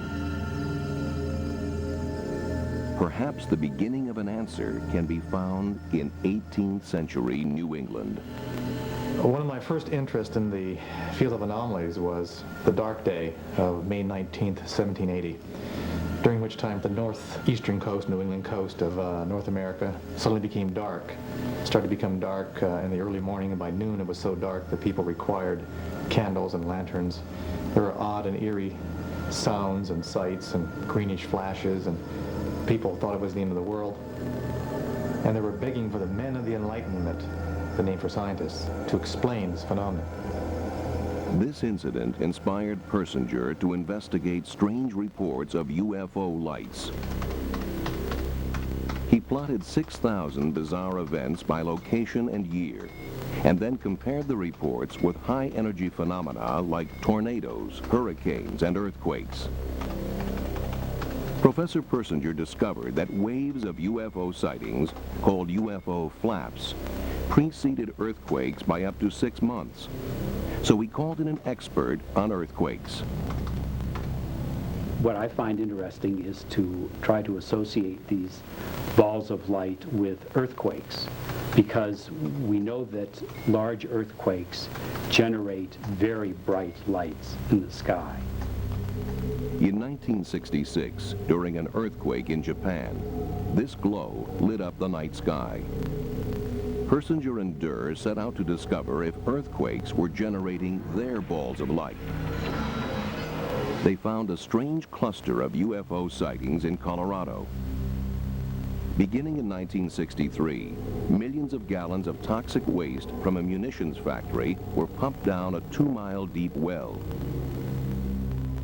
Unfortunately, the fluids lubricated a fault system, and over 5 years, 1,500 earthquakes were recorded. You have a fault zone where the rocks are pressed hard together, but if you put some lubrication on that surface, then they're going to slip. Well, we're putting a lot of pressure into the ground, and the ground is cracking and it's bending, and every time you have some sort of strain, you have an elastic wave that's radiated out from it. You think of a rubber band that's stretched, and you can come along with a pair of scissors and cut it, and there's all this energy released as the pieces fly apart. A slow ripple of minor tremors moved away from the injection point. It traveled at speeds of between 30 and 80 miles per month. And just before the quakes reached a district, a rash of UFO lights were reported. So it would be fluid injection, strain, UFO reports, earthquakes, in that repetitive cycle. Could UFO lights and earthquakes be linked? It's possible, for light can be created by rocks. Triboluminescence means light produced by friction, the rubbing together of two surfaces. Many minerals produce this phenomenon, but one of the best known is quartz. And so I have some quartz here with which I will demonstrate this.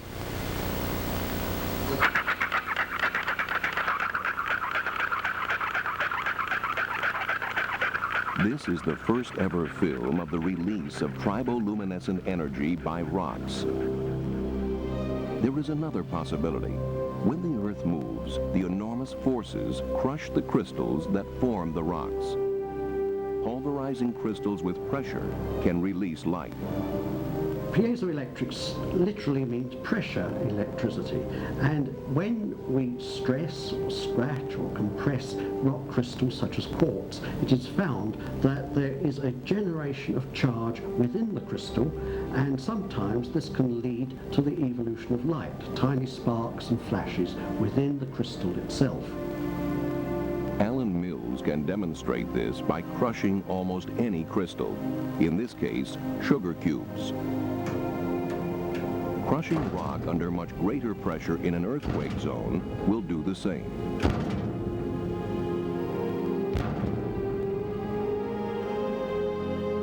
In complete darkness, cameras catch the flash of light released from the sugar cube. But there is a problem. No one knows how this energy could travel from deep in the earth to become a floating ball of light. What's more, there are those who feel Persinger and Durr's theory about balls of light preceding earthquakes is faulty. In the laboratory, we try to recreate the same pressures and temperatures that you would find down 5 or 10 miles down in the earth where large earthquakes would nucleate. What we came up with in the model that we developed was that you actually can use the frictional heating of the rocks as they slide past each other in the fault zone during an earthquake to make the rock so hot that it boils away the water. And once you turn the water to steam, then this becomes a very good electric insulator.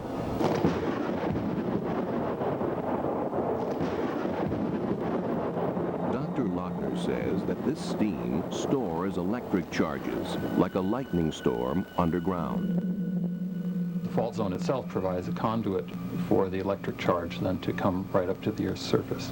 The mechanism that we've developed really requires the earthquake itself. It's not going to give you earthquake lights before the earthquake.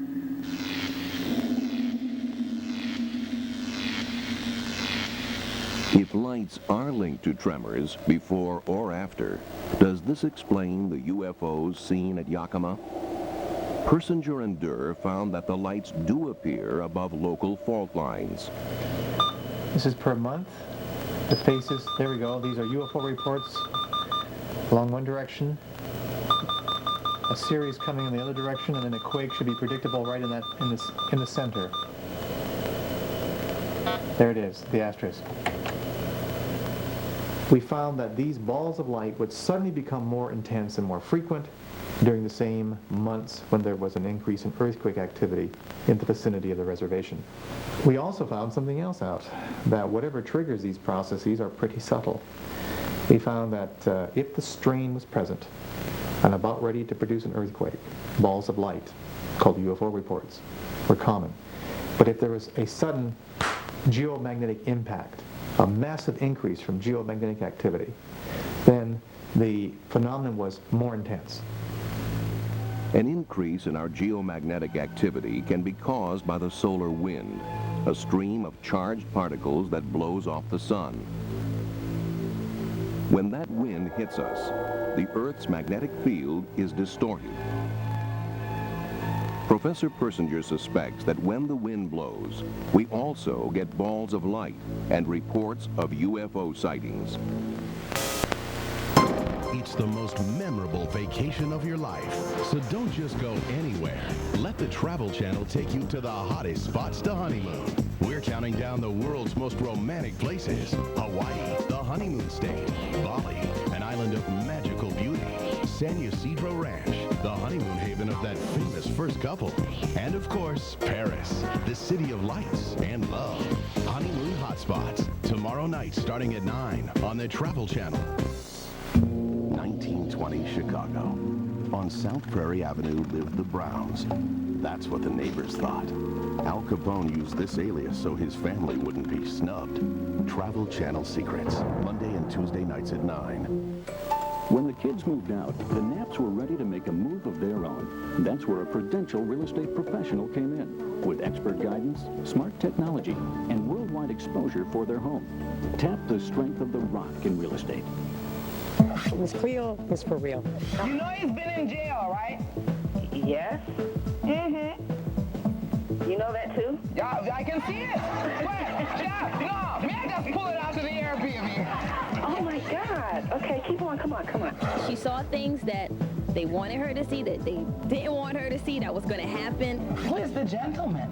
There's a gentleman that makes you very happy, honey. Oh. Look at the doctor! You don't even need to look at she! Man, look at the doctor, Joe! Real comfortable. I felt like I was talking to one of my aunts. And actually, he was part of the reason you lost the baby, though. Yeah. You know what I'm saying to you? Yeah. Because if he hadn't put his hands on you, you'd have been fine. Uh-huh. She just told you everything straight up. And didn't sugarcoat anything for you. That's what I like. She real. Experience Cleo's power yourself, just like these people did. Call now for your free tarot reading. Call 1-800-763-5294. Not far from the breathtaking beaches and thrilling attractions, there exists an entire Florida just waiting to be found. Crystal clear freshwater springs, ancient forests, historic landmarks, places that inspire discovery, exploration, and adventure. Discover a new Florida on your next vacation. Call now for your free Florida vacation guide so you can start planning today. In 2001, discover a part of Central Florida where the Spirit is always poised for a launch. And the stage is always set for an odyssey. Call now for your free visitor guide and travel planning kit from Kennedy Space Center. We'll get you closer.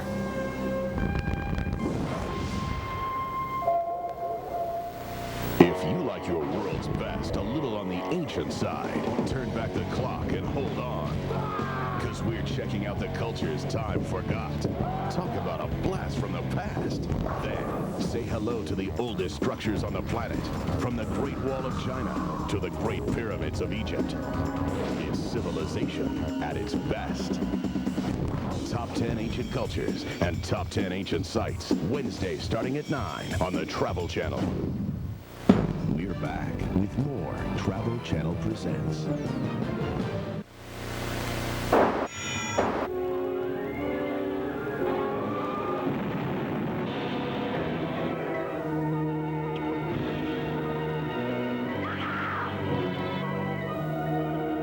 What do you want with me? What do you want with me? What do you want with me? In the last 15 years, tens of thousands of people have come forward to describe their experiences at the hands of alien abductors. They recount tales that range from the tranquil to the terrifying.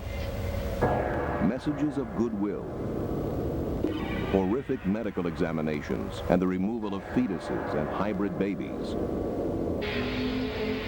Some people claim they have been abducted while driving, others while sleeping. One of the most famous and convincing cases occurred more than 20 years ago in Arizona. My name is Travis Walton. I'm presently employed as a purchasing agent. I was working in these woods as a tree sawyer back in 1975. Well, my name is Michael Rogers, and in 1975 I was a logger right here on this spot. I was the crew boss of a group of guys, of which Travis Walton was a member. And today, that's what I'm still doing. I'm still doing the same kind of work.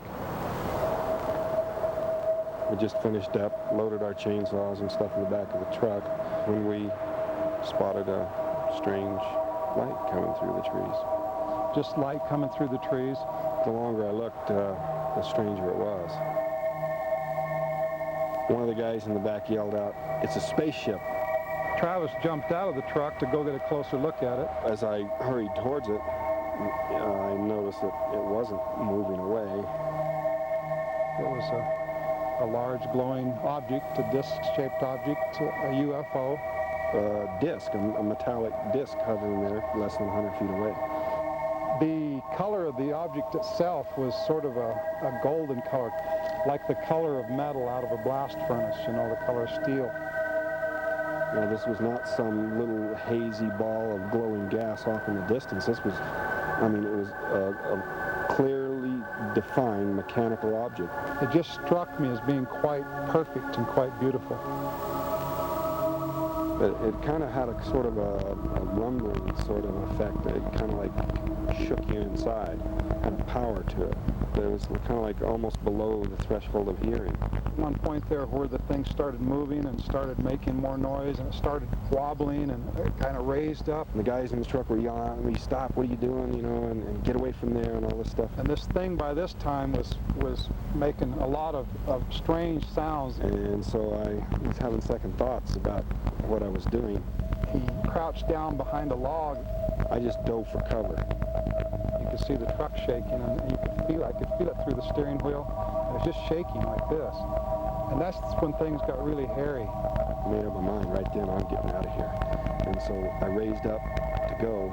This beam came out of this thing like a bright bluish beam of energy of some kind, and it struck him in the chest and head area. And whang, something hit me. Just momentarily, it was like blinding. I couldn't see for like a second. It just was like an explosion going off in front of him. It blew him back. It felt a little bit like a physical blow. It felt a little bit like an electric shock, too. And he landed way back over here. I just blacked out.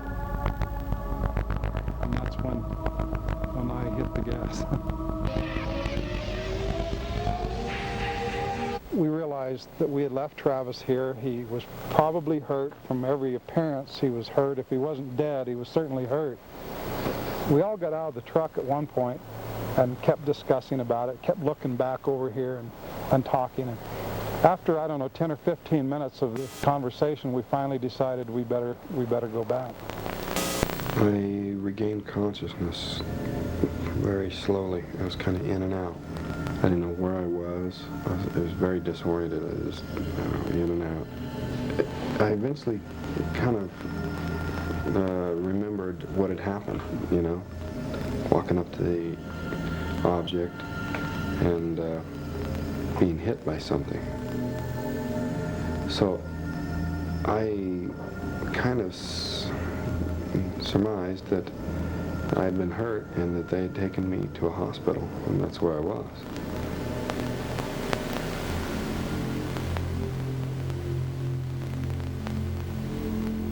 Took a flashlight and shined it in the road down here and up in the clearing. We didn't see right off the bat. Travis isn't laying there where he'd fallen.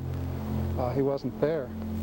There was an object lying across my chest. The light above me was sort of a rectangular fixture. I was lying on a hard surface. It seemed very hot and humid. But, you know, the main sensation was just this pain, this overpowering pain. They conducted a 4-day search the next day and for the next 3 days after that. A very extensive search all over this entire area, which expanded out and out and out, a large area. A lot of men on horseback, dogs, a lot of men on foot, vehicles, helicopters, airplanes, you know. Couldn't find any trace of him. When I finally got where I could focus my eyes, so I could hear the sounds of movement around me. I knew there was someone there, but I just, at first, assumed it was doctors, you know, people working on treating me. But when I finally got where my vision cleared, I saw these creatures standing over me, and I just flipped out. It was, you know, I instantly knew that I wasn't in a hospital, and I just flipped out. They came towards me. I started screaming at them, and I grabbed an object and swung it at them, screaming. They stopped, all simultaneously, sort of extended their hands, and then all at once they all three turned and left the room. And there in the doorway is what I took immediately to be a person, a human being. He took me quickly down this hallway into a room where there were some other people waiting, people who looked like him. They led me over to this table and started to put me on this table, and you know, I started to have major misgivings about, you know, was I being rescued or what was really going to happen to me here. And one of them put a mask over my face, so it sort of looked like an oxygen mask. And I tried to grab it away, and I managed to get my hand on it, but I couldn't pull it away before I lost consciousness. The next thing I knew, I woke up. I came to quickly, and it was cold and dark. And I looked up, and there was a light above, and I saw a craft hovering above me, and it just shot up into the sky. I looked around. I was lying next to a highway. Travis Walton was missing for 5 days. It's a mystery to me. You know, I can't understand what was going on there. Hearst Castle, glamour, mystery. In a Travel Channel exclusive, Patricia Hearst takes us inside and for the first time reveals the true stories behind her family's legendary past. See where William Randolph Hearst and his mistress entertain Hollywood's elite. Uncover the bunker hiding priceless artifacts and explore the secret tunnel strictly off limits until now. Secrets of San Simeon with Patricia Hearst, Monday night starting at 9 on the Travel Channel. Come on, Billy. You got it, Billy. Take your time. Take your time. Oh. Doesn't Billy remind you of Grant at his age? Mm-hmm.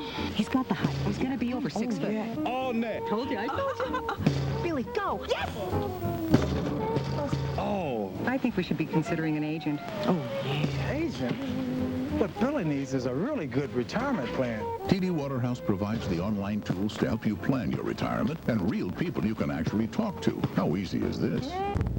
Scotland. Explore the past.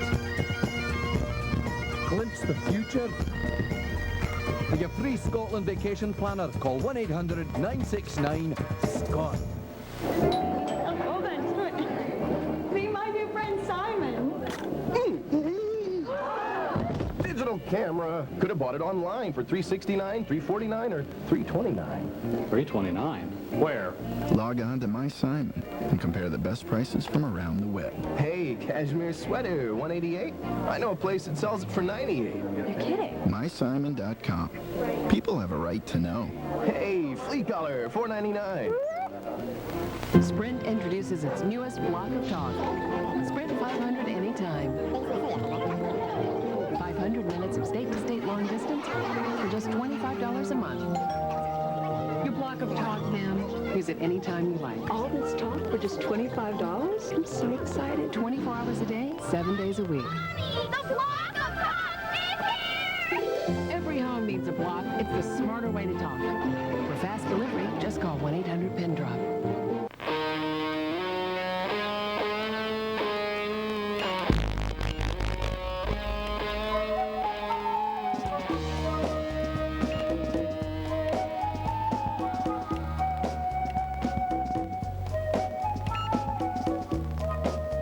Select and digitally record up to 35 hours of programming. No tapes. Ultimate TV. Watch what you can do. The rules for making money have changed.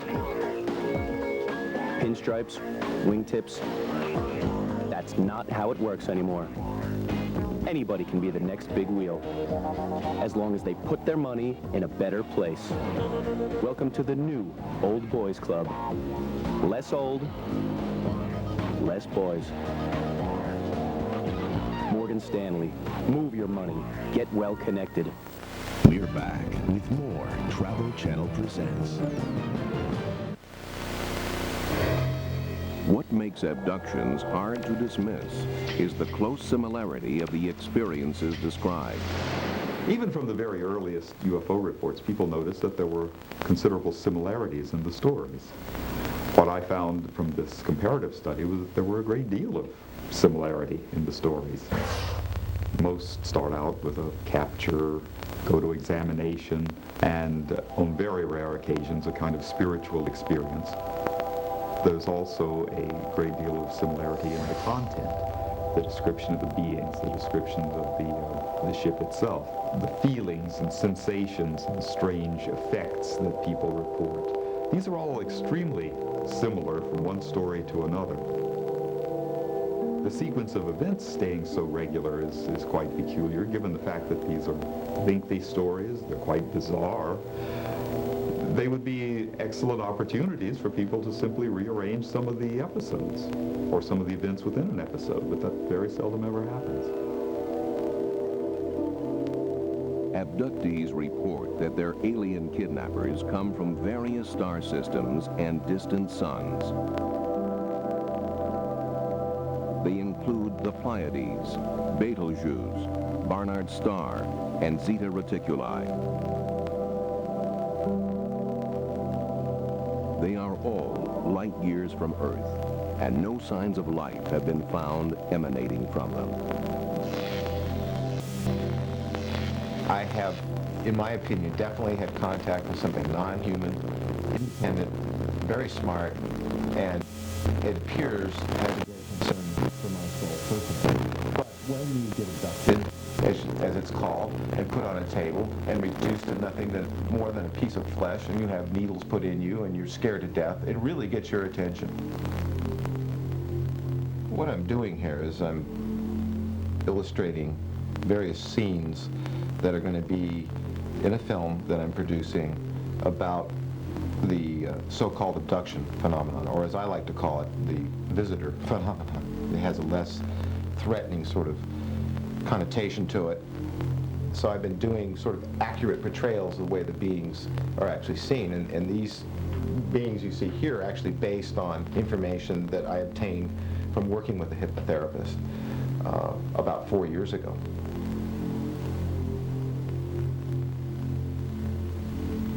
So why do the various alien races choose different parts of the world to fly to? One peculiarity of the stories, one element that would suggest there might be some cultural differences, is that while in North America the small gray aliens have been the most common, in Britain the commonest alien has been the tall, blonde, Nordic type. In South America you tend to get more of a variety of aliens.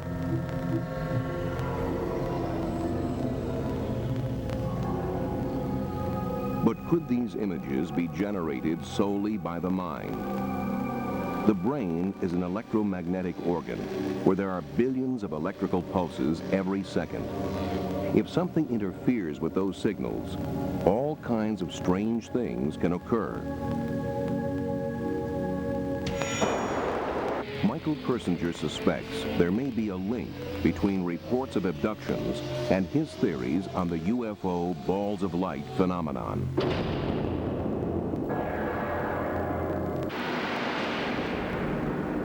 The question of the relationship between Earthlight's luminous phenomena and abduction experiences is, I think, only marginally overlapping. The vast majority of these balls of light, which are seen at a distance, are physical phenomena tied to strain within the Earth's crust. The very few cases where people rush up to the light and have very predictable experiences, those individuals are indeed being stimulated by the balls of light.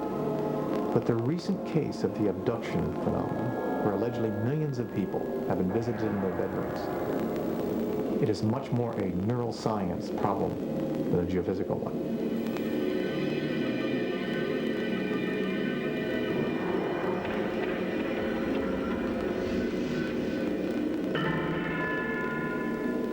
Persinger has built a chamber to test his theory. It is completely soundproofed. The subject sits in darkness, blindfolded.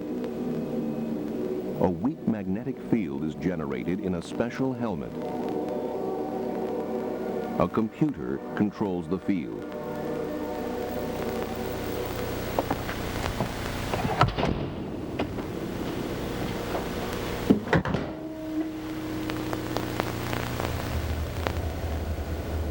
Persinger varies the shape of the electromagnetic wave transmitted through the brain.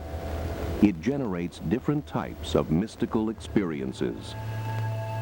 The kinds of things that people report in the chamber when their experiences are amplified by applying these complex, weak magnetic fields would be feelings of moving through a tube, feelings of floating through a cave, feelings of being detached, feeling another mind speaking through theirs, the sensations of spinning and of having body vibrations as if something is moving through the body, the experiences of sudden memories, intense memories from childhood. Now, they may not be memories from childhood, but that's how they are labeled.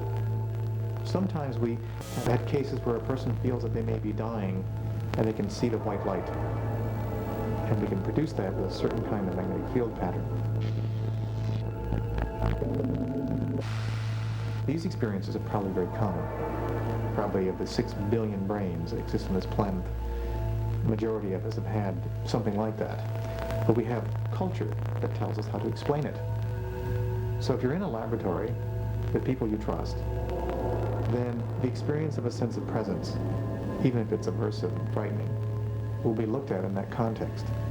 As one subject said, I know there was no one in the chamber with me because I saw the door closed or I felt the door closed, but yet I knew there was someone in the room with me. Another subject felt this presence, they felt something tugging on their leg, but they knew that couldn't be. So they labeled it as an experience that they attributed to the field because they knew they were doing an experiment. But if you took the same experience when you're by yourself late at night in your bedroom, and the cultural label is, it's an alien abduction, how would you interpret it?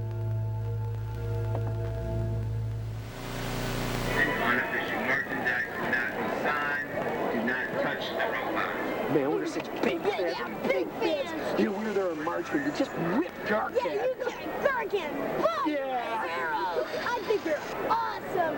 Here, can you sign this? Robotica, the greatest robot competition on television. Wednesdays at 9 on TLC. These robots are all the same. Well, I forget where they come from, Mr. Star. Tired of struggling with hot wax and having to shave every single day? Then stop! Introducing Apple Stop and Spray, the easiest way to hair removal ever. Just spray and wipe away. Apple Stop and Spray is a natural vitamin E and citrus lotion that instantly dissolves the entire hair as it nourishes your skin. Just spray Apple Stop and Spray, then wipe the hair away. Other hair removers are sticky and messy, and they hurt. But Apple Stop and Spray is quick, easy, and pain-free. You'll also get a lifetime supply of Apple Stop Roll-On free. Remove unwanted hair on your upper lip, chin, and neck. That's right, a lifetime supply free. Plus, you'll get this 100% cotton terry robe, an $80 value, free. If you're not completely satisfied, return it, but keep the robe as our gift to you. Apple Stop and Spray, the king size, the travel size, plus Apple Stop Roll-On, and the free robe, all for only $29.95. And ask about our free instructional video. Call 1-800-262-8666 to order Apple Stop and Spray with your free lifetime supply of Apple Stop Roll-On and free terry robe. It's here, waiting for you. Inside is unlimited strength and power. It builds confidence and reshapes your body. It can change everything. This is Bowflex, an entire gym in one easy-to-use machine. So powerful, it delivers over 60 health club quality exercises with up to 410 pounds of resistance, all in the convenience of your own home. Strength training with Bowflex is so effective that we guarantee you'll get the results you want in 6 weeks or less. And you can own one with no money down and payments as low as $33 per month.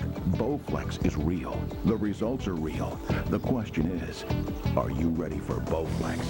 For a free video and brochure, call or go online at bowflexdirect.com. Do the research, listen to real customers, then place your order online and get started. Bowflex. Who said change isn't easy? It's the most memorable vacation of your life. So don't just go anywhere. Let the Travel Channel take you to the hottest spots to honeymoon. We're counting down the world's most romantic places. Hawaii, the honeymoon state. Bali, an island of magical beauty. San Ysidro Ranch, the honeymoon haven of that famous first couple. And of course, Paris, the city of lights and love. Honeymoon hotspots, tomorrow night starting at 9 on the Travel Channel. Evil takes on many shapes.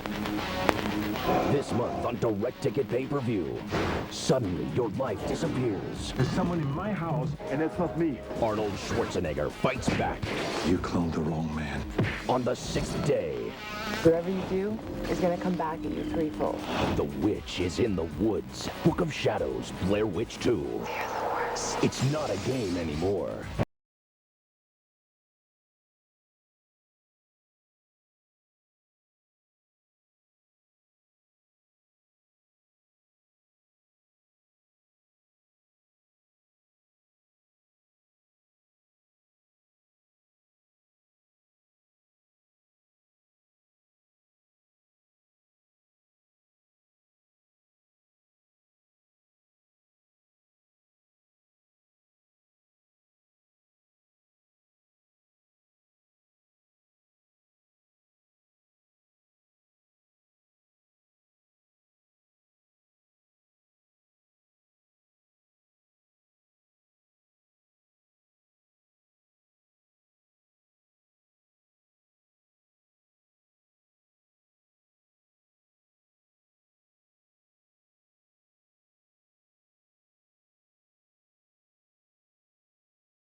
copy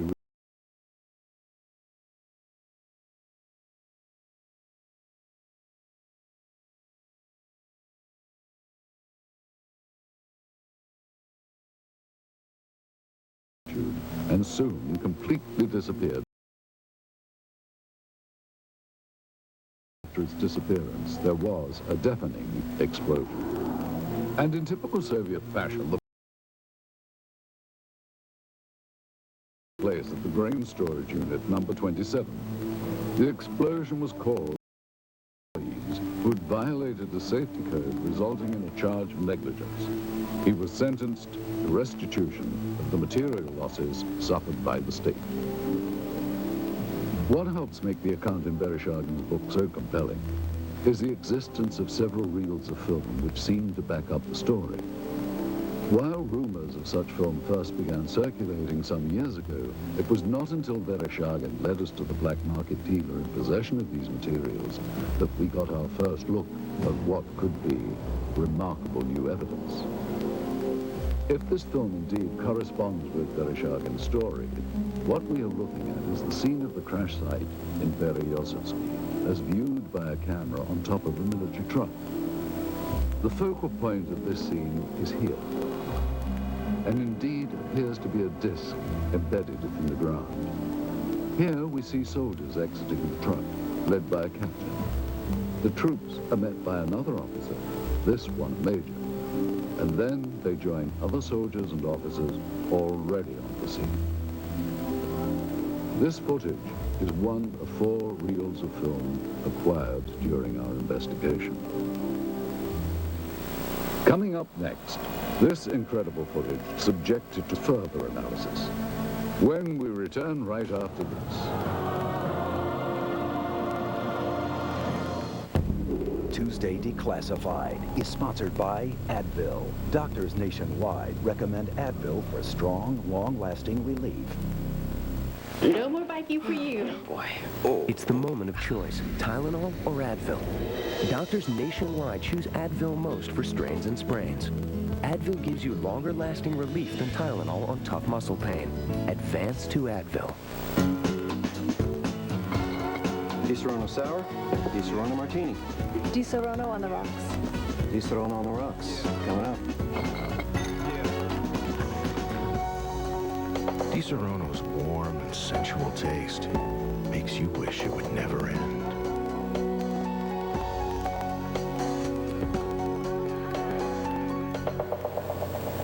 Di Serrano. Pass the pleasure around.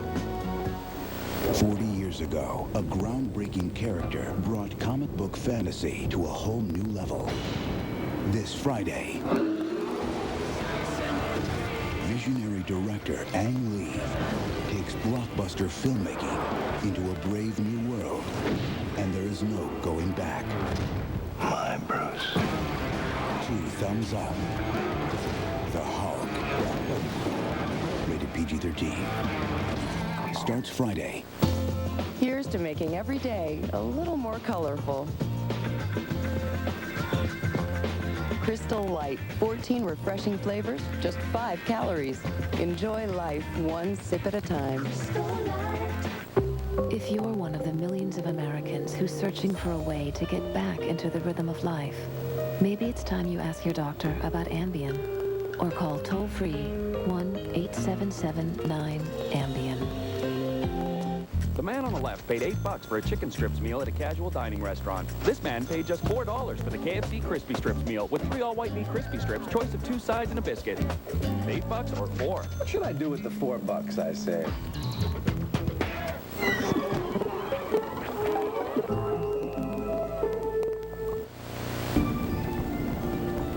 Shipping durability testing. Electrostatic surge simulation. Extreme environment performance analysis. Hey! Structural integrity. Structural integrity. You name it, we do it. Over 11,000 hours of internal and external testing per Dell model. Harsh, but effective. Right, that's why Dell is one rock-solid, reliable PC. Can you imagine? You have no idea. Now you can get a Dimension desktop with a 17-inch monitor and an Intel Pentium 4 processor for just $4.99 after mail-in rebate. Call or go online now, and you'll get free shipping. And check out our new notebooks. You're not just getting quality, you're getting a Dell. And now over here, the torsion chamber. Rock-solid PCs. Easy as Dell. Dell PCs use Intel Pentium 4 processors. 40 years ago, a different kind of superhero was born. The Hulk would be totally different. Nobody had ever seen a character like that. I heard that Ang Lee was making the Hulk, and I thought, wow, that's an interesting combination of elements. The character of the Hulk is just incredibly deep, and there's just a lot there. We all know that feeling of rage. If only I could do something about it. Here's a guy who can do something about it.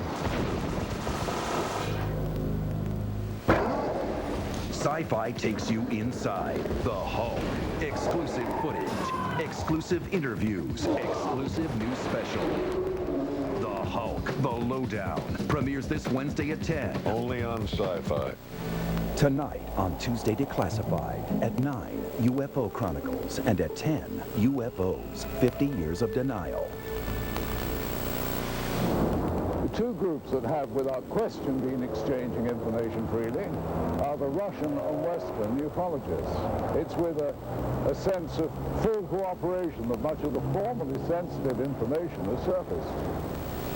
At one end of the spectrum, the simple UFO sightings, which are often accompanied by film or video footage. At the other end are accounts of actual contact with alien beings, for which most bona fide researchers retain a healthy dose of skepticism. Interestingly, many psychiatrists and psychologists have placed considerably more credence in stories of alien abduction than ufologists. Though no such encounters have been officially reported in the former Soviet Union, and in spite of efforts by the government to deny their existence, documented cases do exist. Typically, the abductee reports seeing a blinding white light, usually hovering high above. These abductees have reported under hypnosis that they feel compelled to approach the light, as if they are somehow being drawn towards it. Some have reported seeing doors to the crafts actually opening for them. As with their reaction to the light, they feel compelled to walk through. Most abductees have not been able to describe the interiors of these crafts, other than recalling swirling mist and bright lights. Most reported alien abductions include harrowing accounts of medical experiments. Subjects describe an examination room of some kind. Many have reported strange probe-like tools being used on them, and they recall the frightening sensation of being examined, though simultaneously being unable to do anything about it. Typically, the abductees will then find themselves back where they were when they first saw the light, having no recollection of what just happened. Other times, however, upon checking their watches, they discover that several minutes have passed without their ability to account for it. They literally have lost time.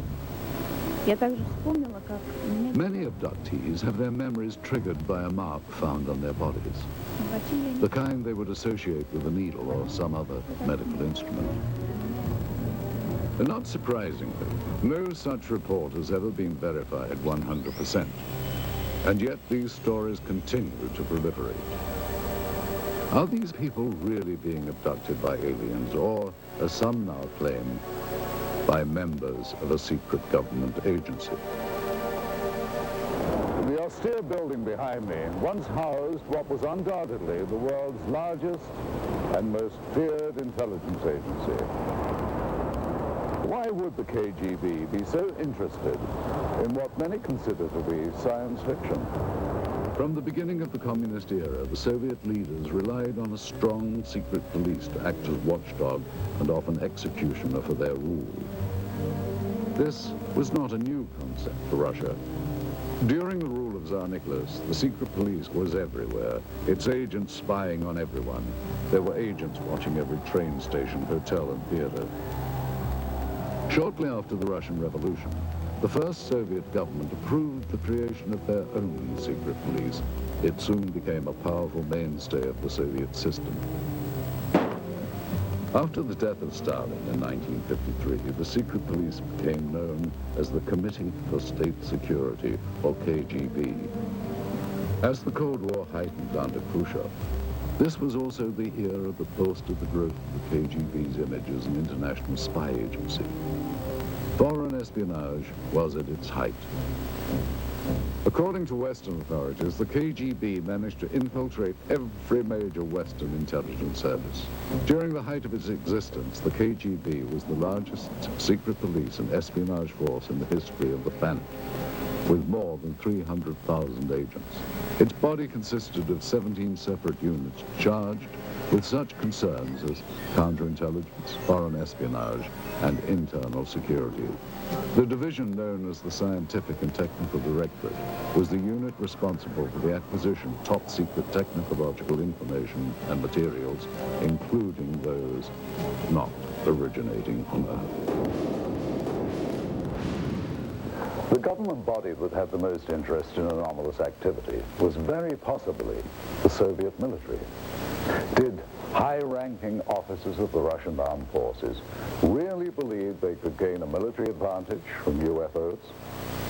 Though there has been much speculation on the exact nature of the Roswell incident and reports of actual alien beings, conclusive evidence of such encounters has proved elusive.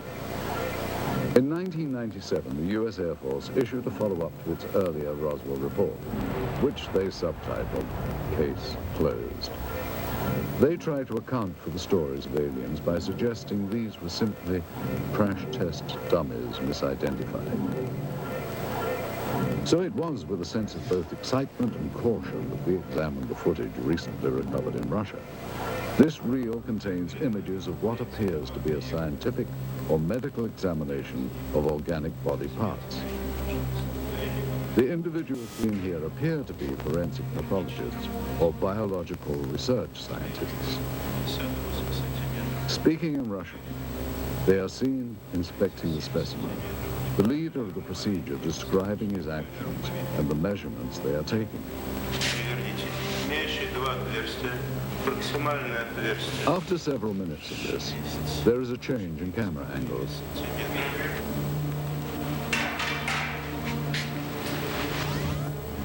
Now we see the specimen being more extensively examined.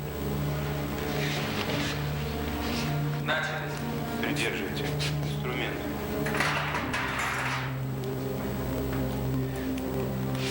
Ткани разрезаются тяжело. Пробуем кусачки. Придерживайте. Ребра пытаюсь перекусить. Так, нож. Tools are used to cut open what the leader constantly refers to as tissue. Что-то белое попадает. Очень ригидные ткани. Давайте попробуем другим.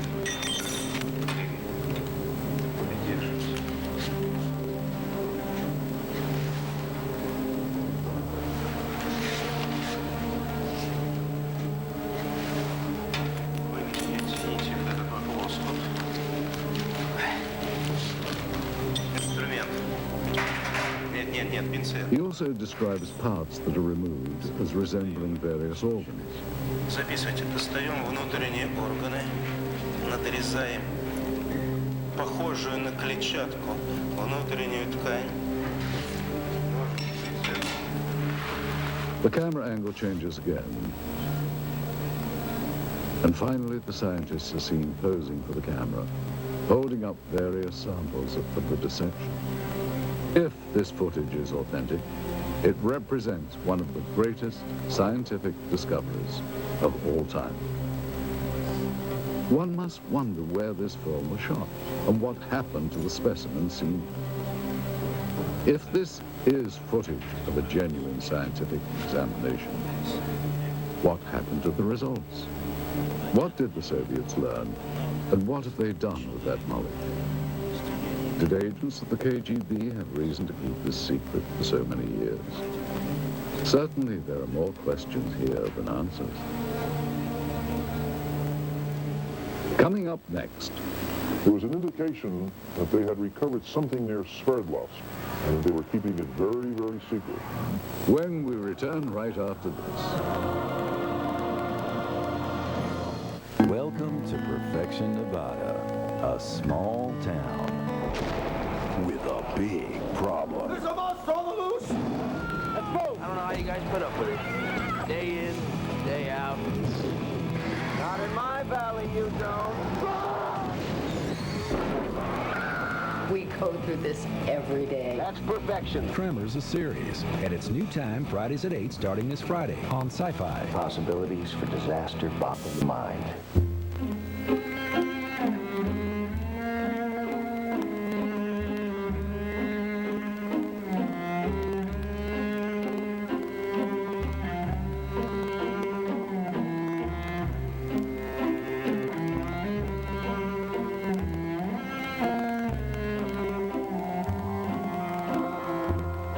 Shark Week's coming this summer. Like you didn't already know that. Ice cream man upon my street. I love your truck outside. Really neat. Now ice cream man upon my block. I love your chimes, sir. They reel and rock. Now ice cream man. Please ring your bell and play that music that I've grown to love. In 1935, Foxwood Farm started with one horse and a truck. The horse was a thoroughbred. The truck, a Chevy Suburban. Today, they have a few more horses, but there's still only one truck. Chevy Suburban, the highest-ranked full-size sport utility vehicle in initial quality by J.D. Power and Associates. Another reason why it's the best Suburban yet. Chevy Suburban, like a rock. Post-shredded wheat is rich in whole grain and can help reduce your risk of heart disease. So it sounds as good to your ears as it does to your taste buds. You want to race tonight? Too Fast, Too Furious is a jolt of adrenaline. Let the party begin! It's hotter than the original. You'll be blown away. Too Fast, Too Furious. Rated PG-13. Now playing.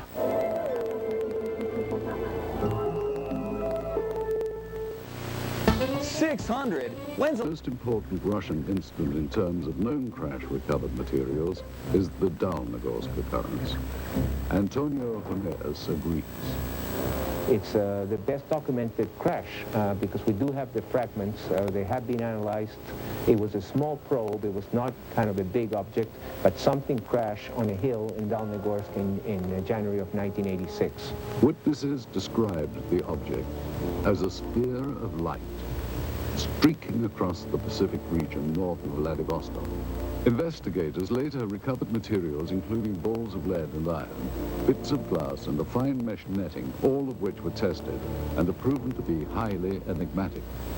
The head of the research team concluded that the Dalnogorsk object was most likely an artificial space probe of non-terrestrial origin. Russia's best-known event, the Tunguska sighting, is sometimes referred to as the Russian Roswell. In the early hours of June 30th, 1908, peasants of the Tunguska River area in central Siberia watched in disbelief as a glowing round object with a fiery tail streaked across the morning sky. The object crashed in a remote region of pine forest, exploding in a brilliant ball of flame. Residual firestorms lasted for weeks and destroyed an additional 10,000 kilometers surrounding the crash point. Although the event preceded the atomic bombings of Hiroshima and Nagasaki by nearly 40 years, the aftermath of Tunguska was frighteningly similar to that of the bombings in World War II. The result was the destruction of an area larger than that of Los Angeles or Moscow. Oddly, upon investigation some 20 years later, no impact crater of any kind could be found. Researchers have formed various opinions of what actually happened. The most common beliefs are that it was a meteorite fall, a ball of lightning, or an earthquake. Many have cited that none of these answers are possible, and that the phenomenon was more likely the crash of an extraterrestrial craft. It has been speculated that the governments of many countries throughout the world have been gathering information regarding UFOs. Nuclear physicist Stanton Friedman agrees. There's no question that military and intelligence groups overseas are collecting data, whether it's in Brazil or Australia or in England. So the KGB has collected information. I've talked to people who've gone to the Soviet Union who have obtained some of that information. I have met a Soviet cosmonaut and other researchers over there. There's no question they're interested. And again, the republics which used to constitute the Soviet Union cover a huge area. They too were monitoring the skies because they were afraid the United States was going to bomb them. So when you monitor the skies, you pick up UFOs, no question about it. During the communist reign, there was no official admission of Soviet interest in extraterrestrial activity. It has been only recently that this fact has been confirmed. The former secretary of the Commission on Anomalous Phenomena, Alexandra Petyukov, confirmed that an official state-controlled body did exist. В рамках этой комиссии, когда в силу своей деятельности она начала планомерный сбор информации. During the Soviet era, we started to regularly collect information from the public and received more than 15,000 reports. The thing is that the Commission was an official public organization. It had an official address. Today, the mindset in Russia is far different from what it was during the communist reign. Under communism, they were told that UFOs didn't exist. But just the fact that they were told they didn't exist made people believe that they did exist, because the government was also denying. They were saying there was no crime in Russia and accidents didn't happen. You know, I mean, that everything was censored and given this rosy picture, which of course people knew better. In a small house on a side street near the Academy of Medical Sciences, the British and American spies met with informants throughout the 60s and learned one of the most bizarre plots in the world of intelligence. During my involvement for a period of at least 6 years, Soviet counterintelligence operatives played cat and mouse with Western agents in Moscow who were interested in our advanced technology programs. Some new weapons and propulsion systems were being developed, and the CIA was using any means to get information from anyone involved with the project. While I was in Moscow for a year and a half, I had 2 other agents and a guy from the British Secret Service. We routinely debriefed 2 Russian informants who worked for the Ministry of Defense. We would exchange hard currency for information on new military technology. Some of this technology was definitely related to UFOs. One way we often dealt with such incursions was to feed false information through double agents to give American and British bad leads. Well, we knew the Soviets were onto something after we started getting all kinds of smokescreen intelligence. That was a sure signal that they were hiding something. It was an indication that they had recovered something near Sverdlovsk, and that they were keeping it very secret. Senior research scientist Dr. Richard F. Haynes believes the Soviets had good reason to be interested in UFOs. It's my understanding that the Soviet military has had a continuing interest in UFO phenomena for very, very many years.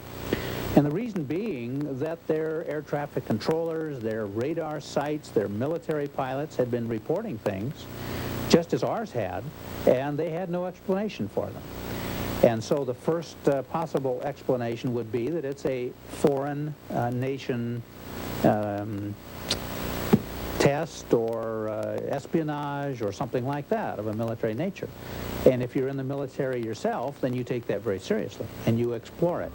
This film footage certainly seems to depict interest by Russian military personnel in the object that is seen sticking out of the ground. Soldiers, officers, and civilian-clothed agents are deployed around the site, and they appear to be both guarding and examining the object. This is what we found on one of the 4 reels of film obtained in Russia. After viewing the footage, we were able to determine that it was most likely shot with two separate cameras. One apparently a handheld camera, which starts out on the approaching truck, and a second one seen here on a tripod. As the soldiers march past, you can see the cameraman turn to follow the troops. Here we cut to the other angle, the point of view from the tripod camera. And here you see the handheld camera as the truck pulls up. Both cameras change vantage points several times during the film, as if to get better views, or perhaps under orders of a superior. From this angle, we see yet more troops arrive. Author Veniamin Vereshchagin describes the event. Весной же 1969 года рабочий местного совхоза. In the spring of 1969, a collective farmer found some strange remains in the forest not far from Berezovsky and reported that to the local security organs, who in their turn asked the neighboring military division of air defense troops, PVO, to provide assistance with the investigation. On March 1969, two KGB officers examined the discovery site and sealed it off. Вы знаете, в дальнейшем события приняли более такой масштабный характер. По просьбе КГБ были привлечены. On the KGB request, a Soviet army unit was brought to the discovery site. И в результате уже очень тщательных обследований были найдены. After close examination of the place, they found some wreckage debris of a disc-shaped object partially sunken to the ground. Поначалу органы безопасности предполагали. At first, the KGB thought that the debris американскому разведывательному самолету или came from an American spying plane or a Soviet spaceship. George Filer, a retired Air Force intelligence officer who was stationed at Langley, is not surprised the Russians were so interested in this object. We found that the Soviets would pay to get information on UFOs as opposed to, we'll say, an F-111 aircraft, but they were, in a way, more interested in UFOs than some of our latest aircraft. And here you see the man who is probably the head KGB agent directing the cameraman to point his camera toward the disc. A total of almost 1,200 feet of negative were recovered just on this crash site. It is possible that more film was shot, but this is all that we were able to obtain. None of this film depicts the removal of the disc itself, and at no point do we see inside the object. From this angle, we do see the handheld camera shooting behind or inside the disc. However, that footage, if it was, in fact, ever shot, was not included in the cans of film we acquired. We can only speculate that it may still be at large. We must also speculate on how the object ended up here. Based on information from Vereshchagin's book, and what we can see in this footage, we have created this computer-animated version of how researchers believe the crash may have occurred. The questions then become, where did this object come from and how did it come to crash here? And more importantly, what has happened to it since? Coming up next. $10,000 US. These documents better be real. When we return right after this. It's coming this way. It is definitely coming this way. 50 years of official denial are coming to an end. There's nothing to hide. There's nothing to hide at all. Nothing to hide at all. For the first time anywhere, hear all new testimony from the highest levels of our government. This is not science fiction. This is science fact. The evidence is credible. The conclusions are incredible. Sci-Fi presents a world broadcast premiere, a Tuesday Declassified special, Out of the Blue. Premieres next Tuesday at 9, only on Sci-Fi. Car's all done, ma'am, and here's your record of everything we did. So I guess you didn't charge me for washing my windows, vacuuming, and checking my tires? No, ma'am. Well, I do love a man in uniform, and I love little extras, Mr. Jiffy Man. Ma'am, it's all part of our signature service oil change. Oh, sure it is. Great service, lots of little extras. No wonder people fall in love with the J-Team at Jiffy Lube, the well-oiled machine. Save money on Pennzoil motor oils by coming into Jiffy Lube today for the J-Team summer sale. The man on the left paid $8 for a chicken strips meal at a casual dining restaurant. This man paid just $4 for the KFC Crispy Strips meal with 3 all-white meat crispy strips, choice of 2 sides and a biscuit. $8 or 4. What should I do with the $4 I saved? A no-brainer. What's a no-brainer?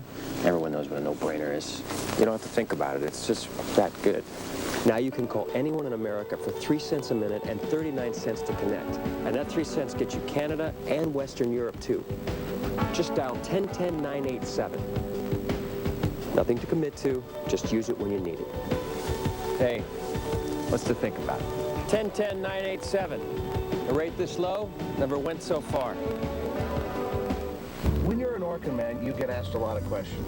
Can ants really live a week with their heads cut off? How about spiders? I saw a carpenter ant before. People see this uniform and they see an expert. Yeah, and that's me. I'm the Orkin man. I'm just a phone call away. The Home Depot is more than a store. It's an easy way to breathe new life into a room. It's the only place you'll find selections of the best-selling ceiling fan, Hampton Bay, as well as Hunter, in styles that are contemporary, traditional, and everything in between. All at a guaranteed low price. It's installation know-how and the perfect breeze for your afternoon nap. The Home Depot. You can do it. We can help.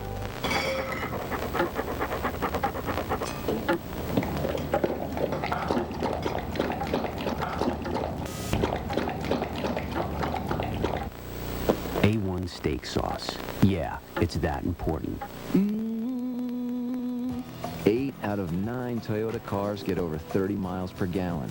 So what does that mean to you? I'm going to Omaha. A road trip to New Hampshire. Los Angeles, San Diego, Phoenix. I'm going to drive to Alvin's Ranch in Montana. Cleveland.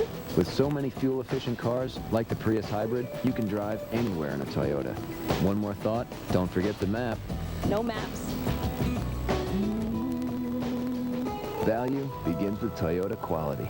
You want to race tonight? Too Fast, Too Furious is a jolt of adrenaline. Let the party begin. It's hotter than the original. You'll be blown away. Too Fast, Too Furious. Rated PG-13. Now playing.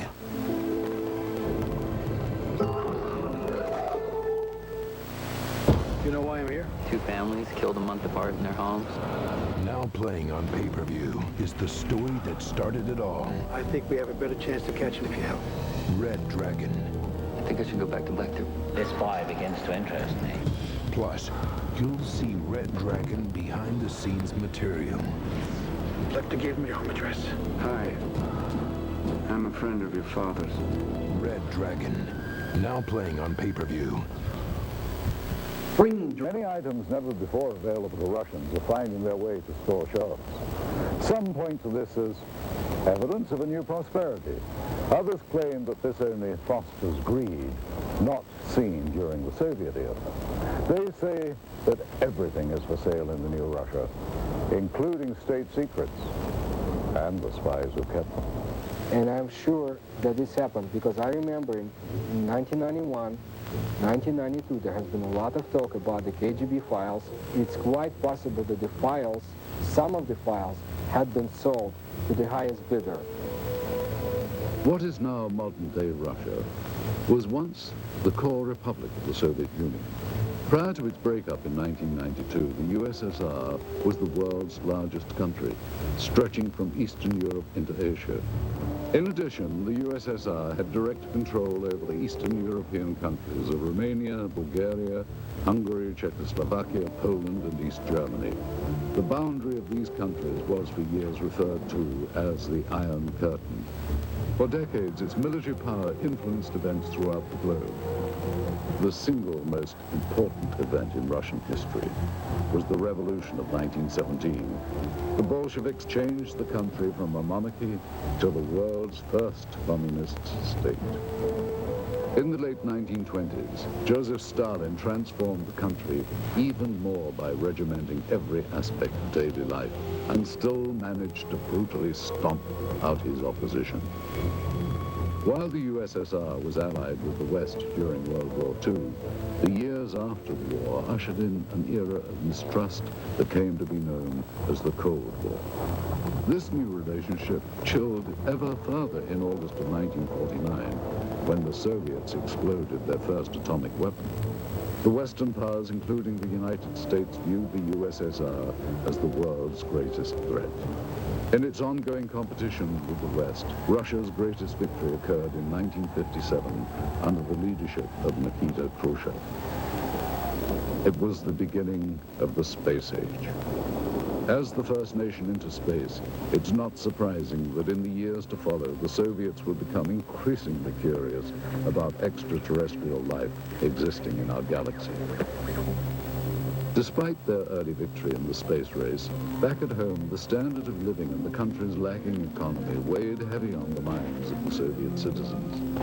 Under Soviet President Mikhail Gorbachev in the 1980s, the terms glasnost and perestroika came to represent a period of humanist reform. The first truly democratic elections in Russia's history occurred in 1991. After 70 years of Soviet rule, the USSR was dissolved. A new market economy has emerged along with more freedom for the people. While there are some who yearn for a return to communism, most citizens feel that the new Russian democracy has been a vast improvement to their daily lives. But with these positive changes come problems. In a recent news survey in Russia, citizens were asked the question, who controls Russia today? An astounding 23% responded the mafia.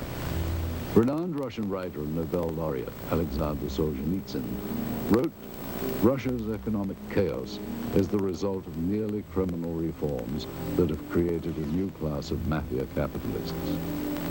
The word mafia refers to the new system of organized crime in Russia involving countless government officials, businessmen, and organizations controlled by criminal groups. Resistance to extortion attempts has resulted in violence. Kidnappings, assassinations, attacks on family members, or harsh persecution by corrupt government officials have been documented. Dozens of bankers were kidnapped and assassinated by the mafia in the first few years of Russia's independence, when organized crime was taking control over the country's financial system.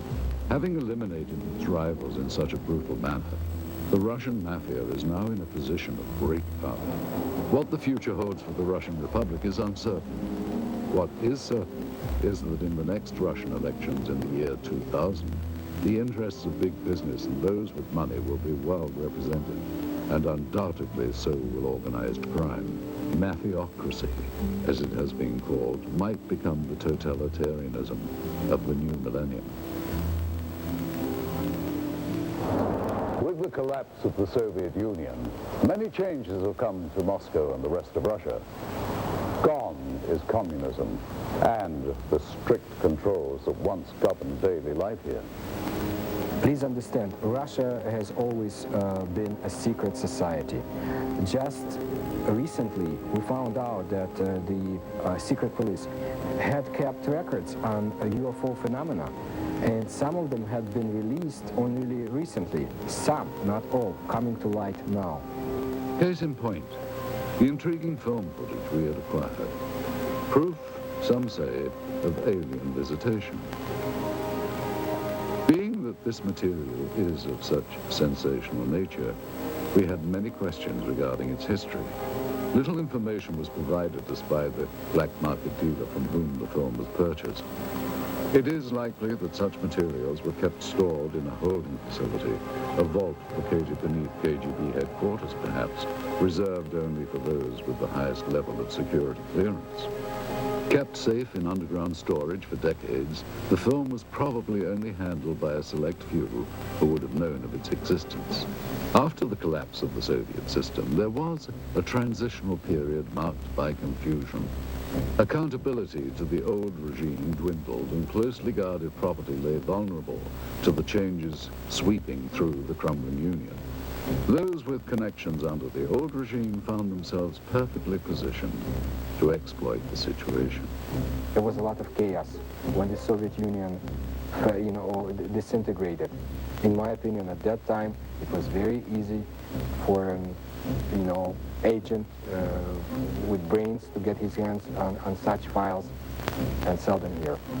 So it would be conceivable that documentation might be obtainable through similar sources to provide authentication of the film.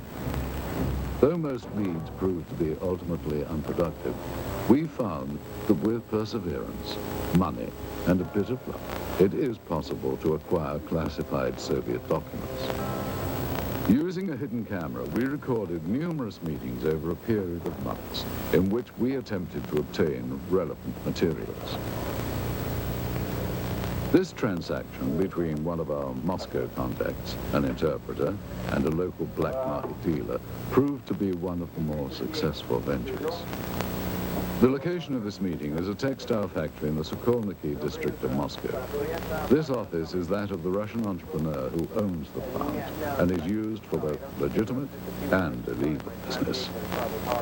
After introductions and some initial small talk, the American buyer asks the interpreter if the documents are on the premises. Are the documents here? He asked me if you have things here.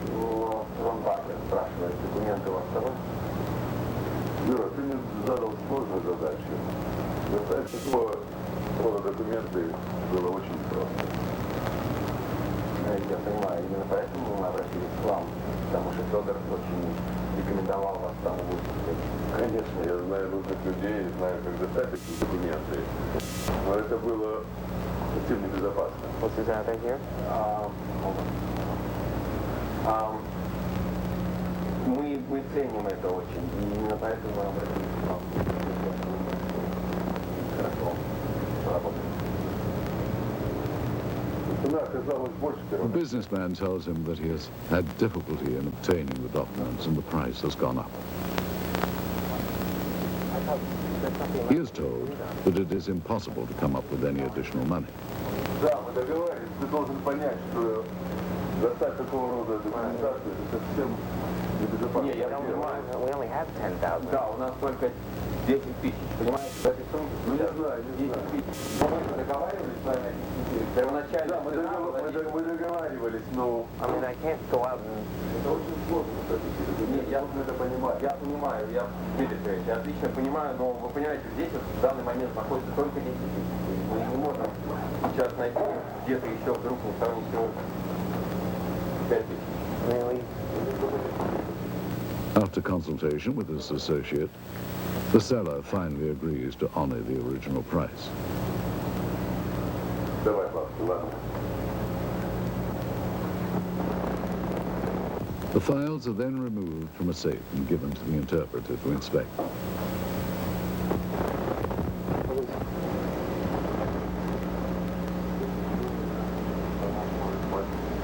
This is KGB?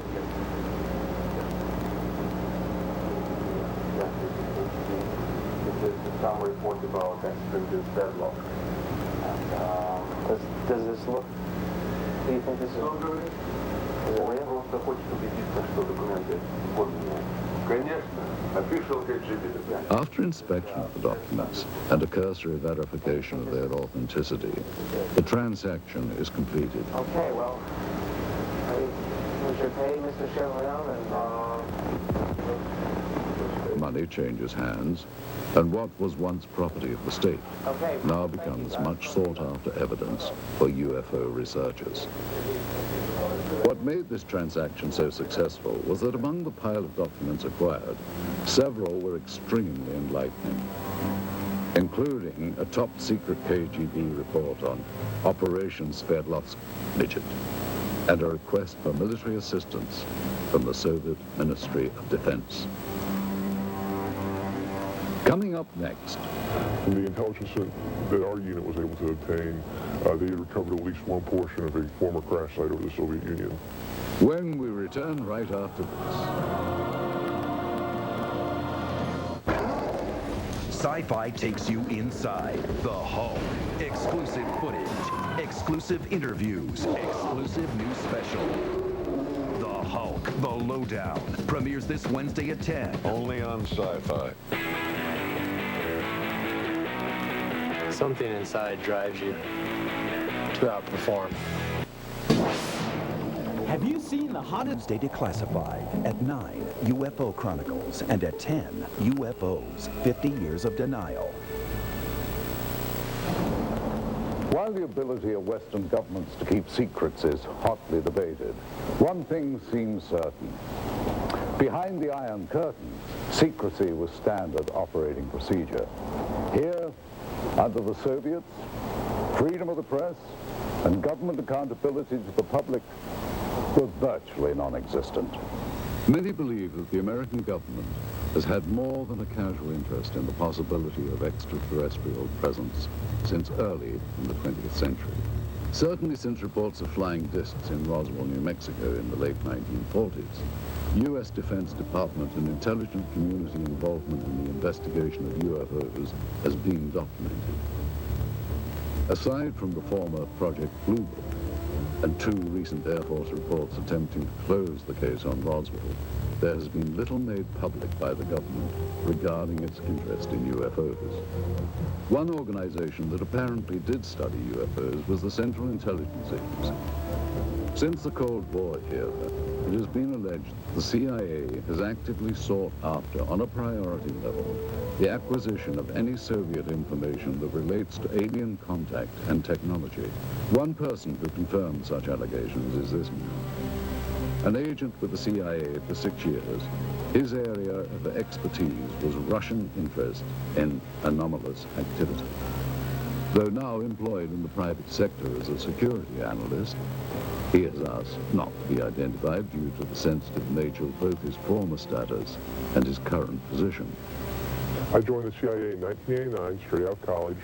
My mission was to monitor and infiltrate the Special Sciences Section of the KGB, a unit of Directorate T, which was a division of the first Chief Directorate. Special Sciences Section's goal was to obtain, analyze, interpret, and exploit any extraterrestrial knowledge. The Special Sciences Section was extremely interested in a number of reported UFO crashes over the former Soviet Union and the Eastern Bloc countries. And the intelligence that our unit was able to obtain, they had recovered at least one portion of a former crash site over the Soviet Union.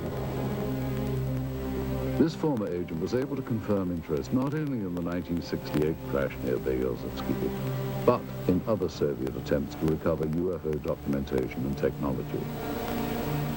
Ever since Stalin had been in control of the Soviet Union, especially in the post-World War II years, he was determined that if there were any technological gains to be made from extraterrestrial technology, that the Soviet Union would be the sole possessor and sole beneficiary of those technologies.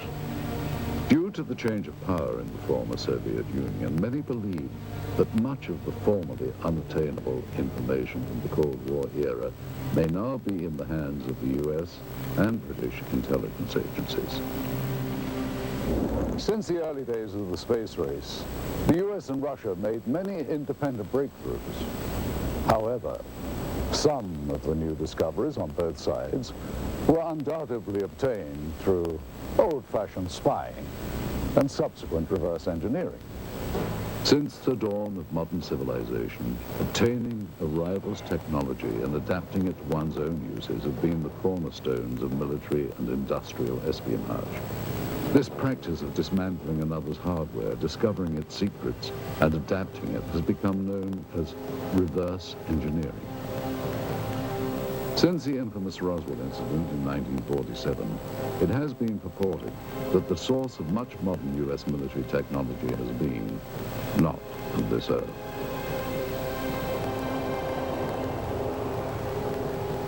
A number of technologies were either partially inspired or wholly inspired from what was recovered at Roswell.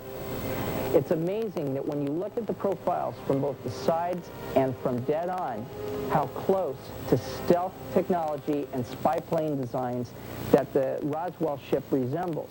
We firmly believe that she is the design Rosetta Stone and the holy grail for aerospace design technology. According to witnesses and UFO researchers, debris supposedly collected from the site indicated a technology superior to any existing on Earth during the post-war years.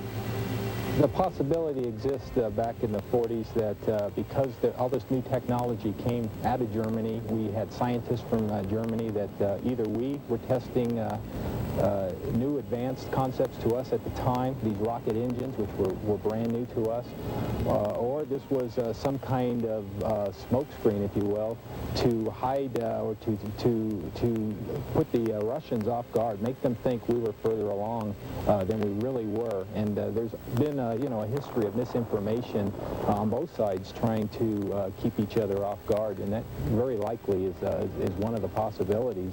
If it wasn't Roswell, we're probably doing it some other place.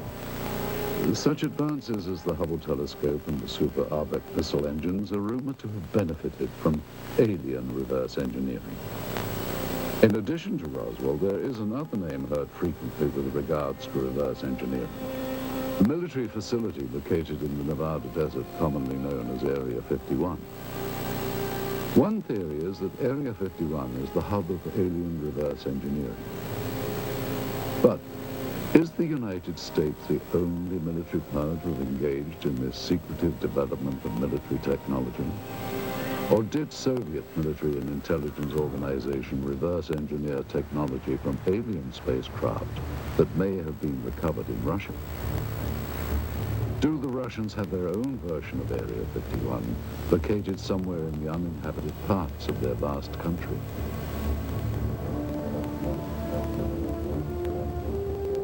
Did the KGB, in addition to their agenda of maintaining the hard and fast rules of the communist regime, add to their duties the manipulation of alien technology for the advancement of Soviet power? Thus far, of all documented UFO sightings that have taken place within the former Soviet Union, not one was publicly acknowledged by the KGB. While reverse engineering remains a common practice throughout the world, not only in the military, but industry as well, the question as to whether or not it has ever been used to obtain alien technology remains unanswered. If the Russians had in fact recovered an extraterrestrial vehicle, as they seem to be doing in this footage, they no doubt would have wanted to benefit from its technology. We invited ufologist Stanton Friedman to view the recovered footage and to give us his input. It would not be surprising if saucers had crashed in the Soviet Union, and if somebody had monitored this on radar from whenever. Satellites, we had satellites, they had satellites at that time, or just a report from a local person. And the kicker is the fact that you get troops out there and a cameraman doesn't necessarily mean it's a flying saucer. We need to be a little cautious about jumping to conclusions. Now, I think that film is worth a detailed investigation. Those things cost a lot of money, actually, to go over it. You have different specialists looking at it. You know, are the uniforms correct for the time frame? Is the film actually made in the Soviet Union? We asked Russian film expert Sergei Goncharov to examine the film for its authenticity. He first explained the background of the film cans. And this is the name of the factory that manufactures the motion picture film in the city of Pereslavl. This is the type of film type A2, which is the emulsion.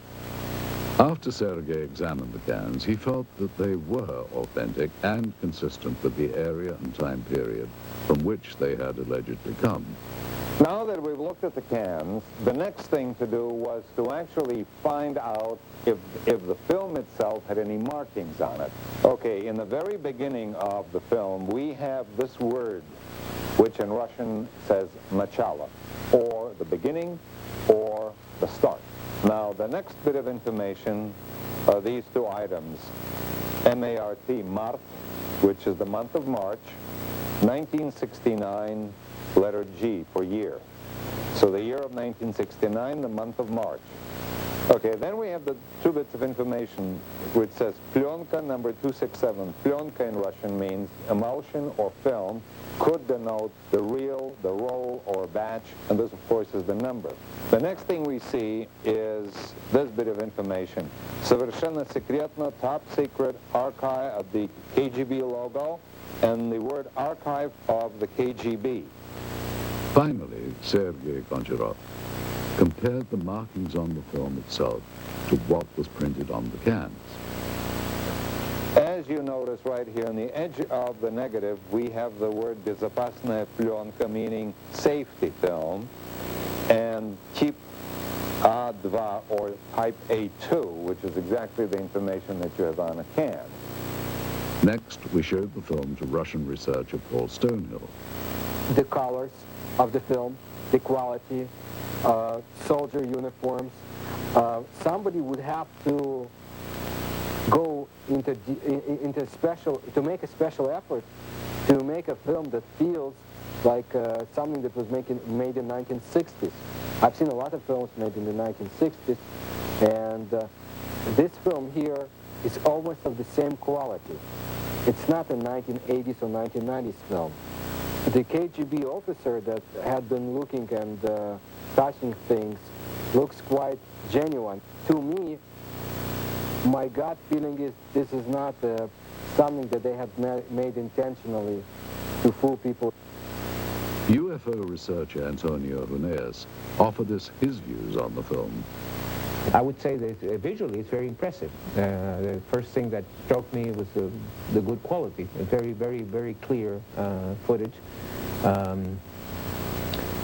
You see, of course, it wouldn't be possible to duplicate, you know, as a hoax.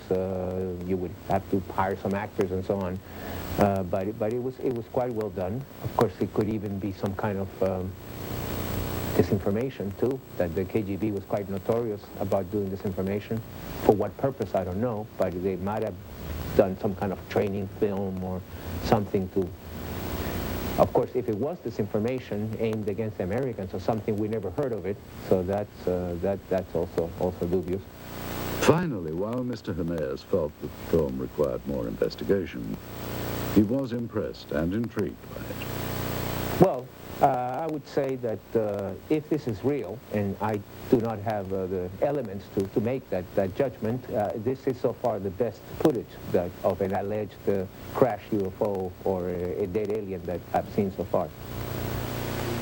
Coming up next. Let me tell you, this does not look like a spleen, and it doesn't look like any other organ that I have ever seen. When we return right after this. On the next all-new Sci-Fi Friday, first it's Tremor.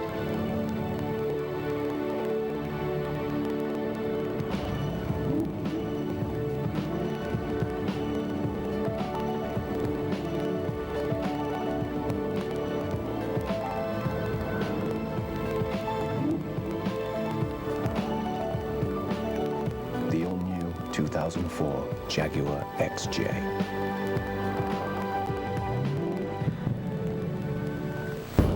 History in the making as Lance Armstrong goes after his 5th consecutive Tour de France victory.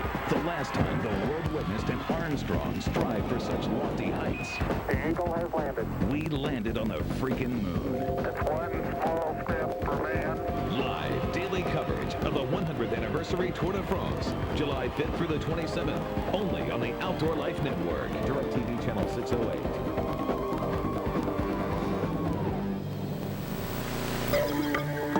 Corporate espionage is the only reason you exist. Human emotion is the only reason you survive. Love, hate, anxiety, anger, sexuality, and most importantly, fear.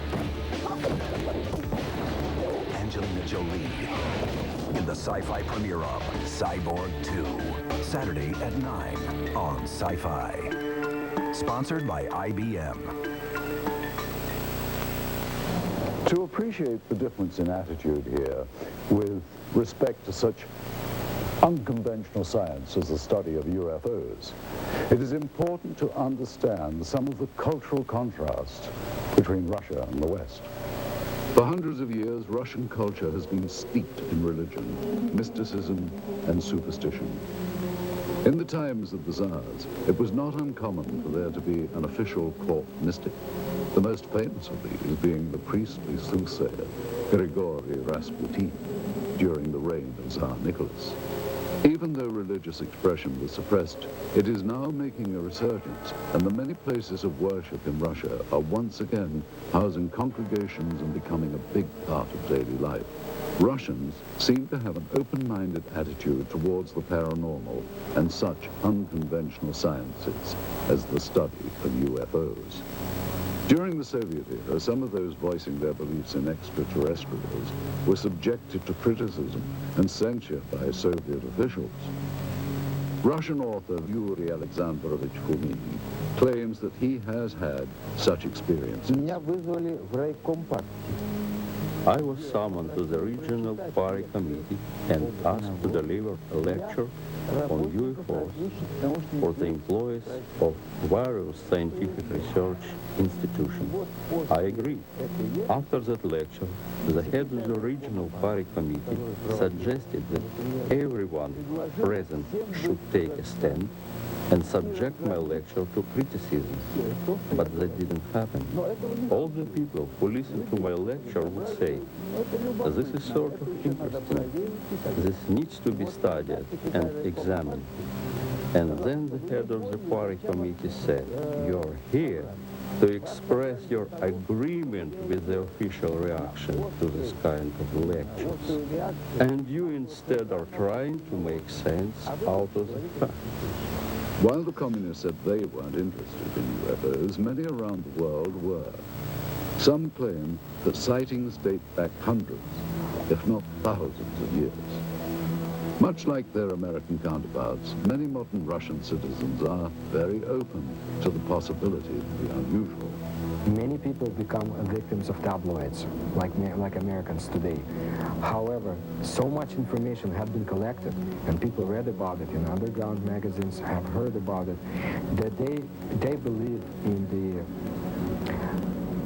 extraterrestrial explanation of UFOs, not so much time travel, but as the extraterrestrial. And people in Russia also are more cynical than the Americans in their approach to information, simply because everything was a lie. Both Americans and Russians believe they have been lied to by their government about many things, including extraterrestrial research. When Russian researchers, headed by former Soviet naval officer Vladimir Shasha, petitioned the Soviet government for official records regarding UFOs, they too were met with a lack of cooperation. We sent an inquiry to the archives of the Ministry of Defense and to the archives of the KGB. We got a response that neither KGB archives nor the archives of the Ministry of Defense have any data regarding this incident. If there is mistrust of the government by Russian and American citizens, it's not without good reason. For Russians, it was more than 70 years of communist rule. For Americans, there has been a steady erosion of trust over the last 30 or 40 years. For Americans, the knowledge that their government was not being honest began in the 1960s, when the war in Southeast Asia escalated with secret bombing campaigns in Cambodia. In the 1980s, arms were sold to support the Contra anti-communists in Nicaragua, in violation of U.S. law and without public knowledge. God bless America. It's no wonder that many American and Russian citizens doubt the honesty of government officials. How paranoid is the belief that their governments could withhold knowledge of extraterrestrials? Despite officially denying interest in the possibility of extraterrestrial visitation, the governments of both the US and the Soviet Union have, without question, been interested in what lies beyond our own planet. Man Man has always been intrigued by the notion of life elsewhere in the galaxy, and both the American and Russian space programs represent a considerable investment to explore the unknowns of our universe. At the close of the Second World War, the United States, now the preeminent world power, turned its eyes from defeating Hitler's Germany to a new rival, the Soviet Union. With Russia's detonation of its own atomic bomb, the United States realized they now had an enemy who wielded the same degree of power. During the Truman administration, loyalty oaths taken by government employees became a common practice, which would eventually lead to the ugly communist witch hunts of the House Un-American Activities Committee. Winston Churchill's pronouncement that Eastern Europe was now behind an Iron Curtain gave birth to a new term to this confrontation between East and West, the Cold War. With fear dominating the United States, paranoia over potential communist influence took the form of weird invaders from other planets. The possibility of a Soviet invasion was too frightening to contemplate. Helmeted men from Mars launching an all-out attack on Earth, however, was another matter. Therefore, Americans retreated to dozens of science fiction films that were thinly veiled warnings against the Red Menace. With Chuck Yeager's historic Flight that broke the sound barrier, the next frontier to conquer would be the stars. This set off a global competition between the world superpowers as to whom would get to the heavens first. It became known as the space race.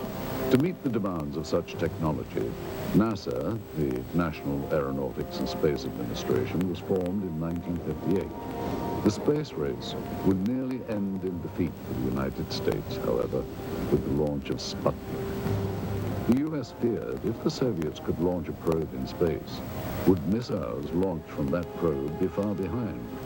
When cosmonaut Yuri Gagarin made his historic orbit around the Earth in 1961, he became the first man in space. The United States realized their only hope of beating the Soviets was to have the first man on the moon. And in this dream, they would find a passionate champion. It was President John F. Kennedy's promise to have a man on the moon by decade's end that shot the space race into another dimension.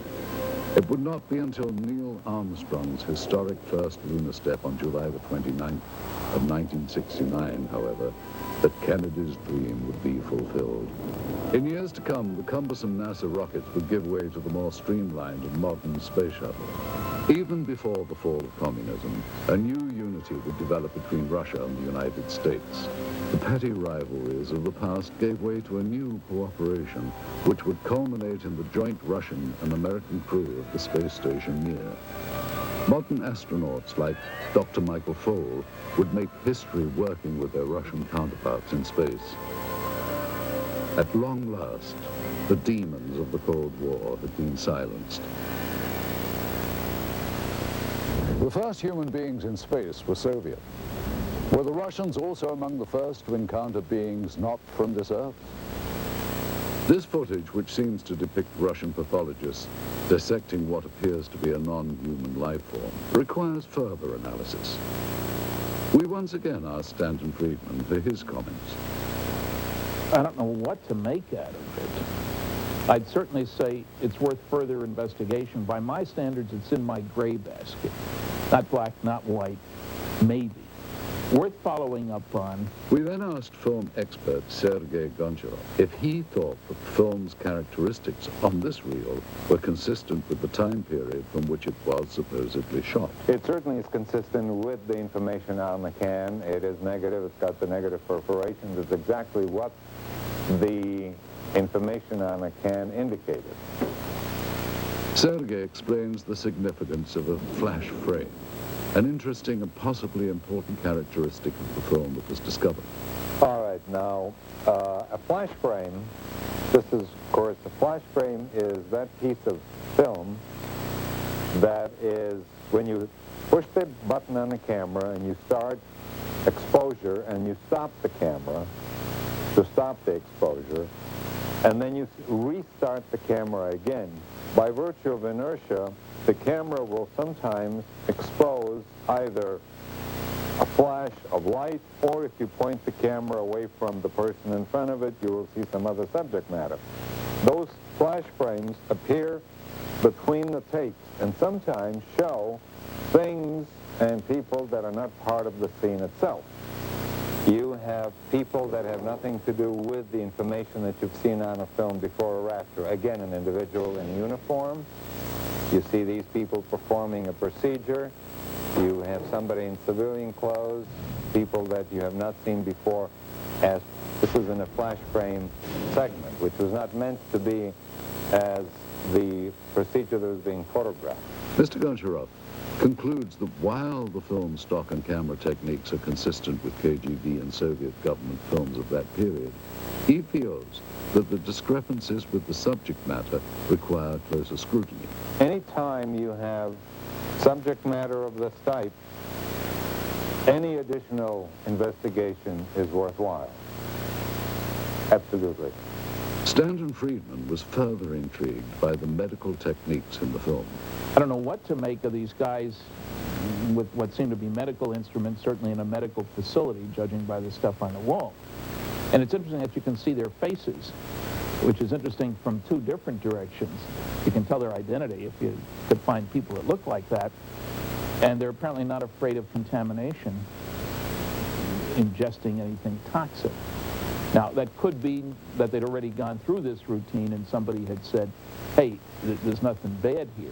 We then showed the film to Dr. Annette Ryan, a former lieutenant colonel with the Army Institute of Pathology. The first thing that I noticed is the way the doctors are dressed. They're dressed in these pristine white lab coats, and I think it would be more common for them to be dressed in scrubs or even butcher aprons, unless, of course, they're know that they're being filmed and they want to look good. They also look very young, but that is consistent with forensic examinations, and that's because senior medical staff usually don't get involved in this type of procedure. I also noticed that they're wearing rubber gloves, but they're not wearing any other protective gear. They're not wearing goggles, they're not wearing masks, they're certainly not wearing any biohazard suits. I would assume that's because they're not concerned with contamination. And this, of course, is typical of Russian-Soviet medicine. I mean, when you think of Chernobyl, just remember back that there was a terrible lapse in any type of protection. It certainly would not happen in the United States. I mean, it would be unheard of. Next, Dr. Ryan commented on some of the specific medical procedures. All right, what's happening here is that they're using dissecting scissors to open up the sternum, which is a common procedure at that time, using the proper tool. The way they're holding and using the various tools looks correct, which indicates to me these people know what they're doing.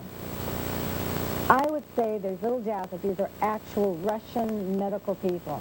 Now, if you look closely at this procedure here, which is repeated several times in this footage, what they're doing is removing a piece of material. The one doctor refers to it as an organ, or resembling an organ. Then the diener snips off a small sample which is placed in a specimen jar for later analysis. Well, that's exactly what would be done in a forensic case, or in the case of scientific research, for instance, if some new species had been discovered.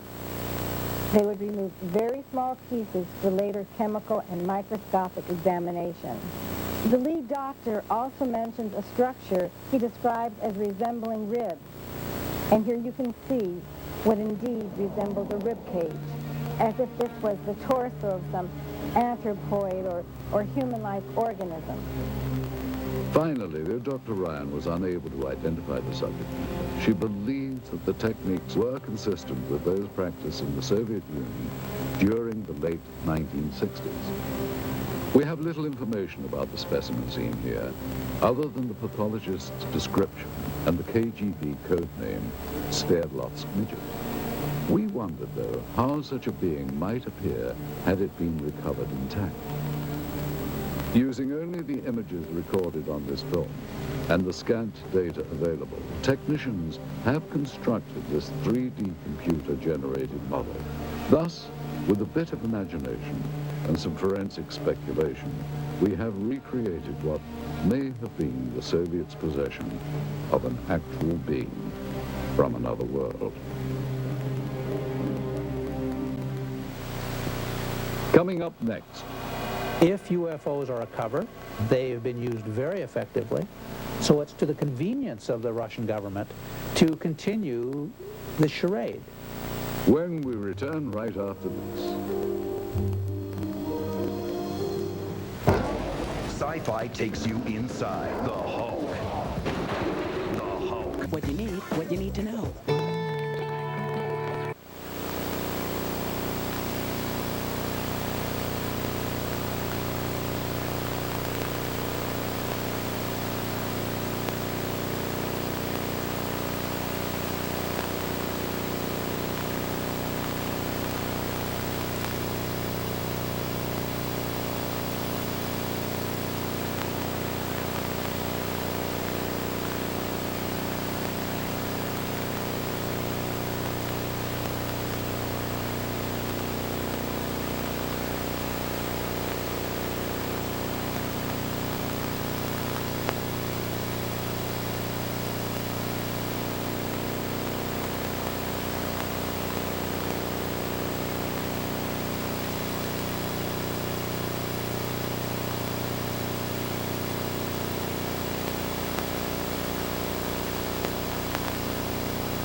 College, you're vital to me. We get into it and argue. From intelligence sources in the West indicated a belief that the Soviets were actually attempting to reverse engineer something not manufactured on this Earth. Whether we'll ever know the full truth about the supposed UFO crash in Beryozovsky, one thing seems certain. If agents of the KGB or any other branch of the Soviet government did recover parts of a craft made by alien beings, they would have been extremely interested in examining all the materials very closely. No doubt Soviet scientists would have wanted to determine if the parts of the craft were truly of extraterrestrial origin. They would have inspected each piece down to the microscopic level and tested for various physical and chemical properties. And of course, they would have wanted to take advantage of any new technology they could gain from the recovered materials. We are unable to solve the puzzle of their physics. Our physics is based on quantum mechanics. Theirs is based on parallel world, a different kind of paradigm, a different understanding of history. It is similar to the effect of a TV set or a video camera would produce on people in the time when Pythagoras lived. Pythagoras would not understand it. That is the gap between them and us. That's why, however hard our engineers or technicians would try to decode their technologies, they would fail.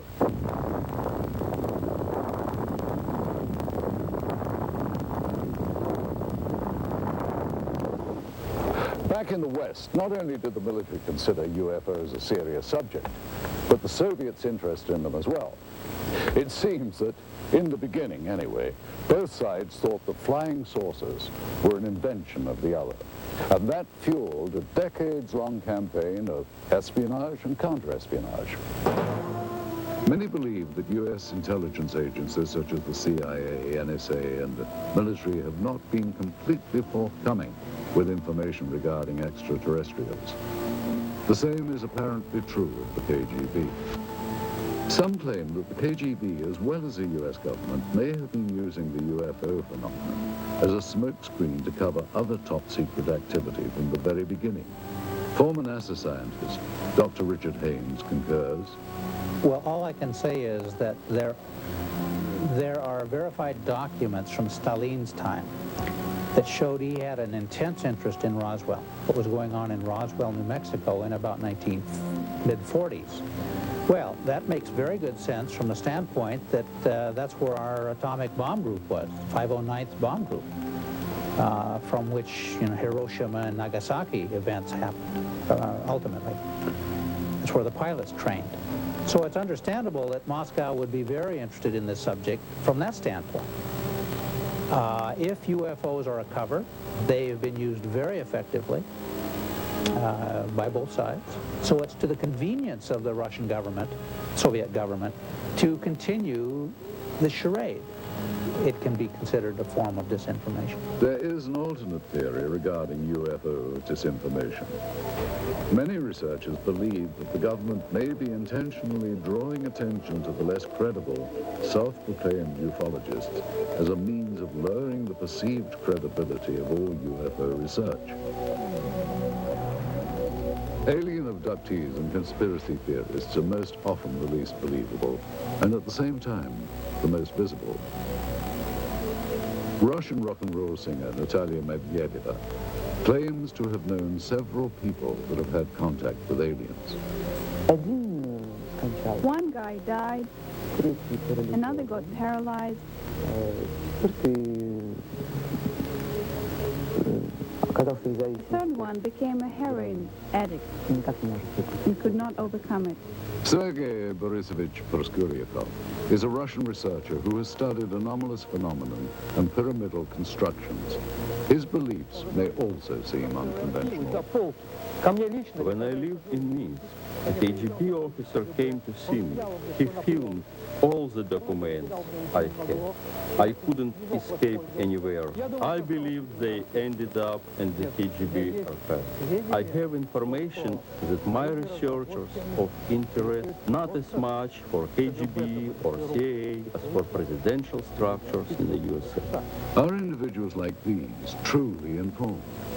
Or, as some believe, convenient foils for government agencies with an agenda of suppression?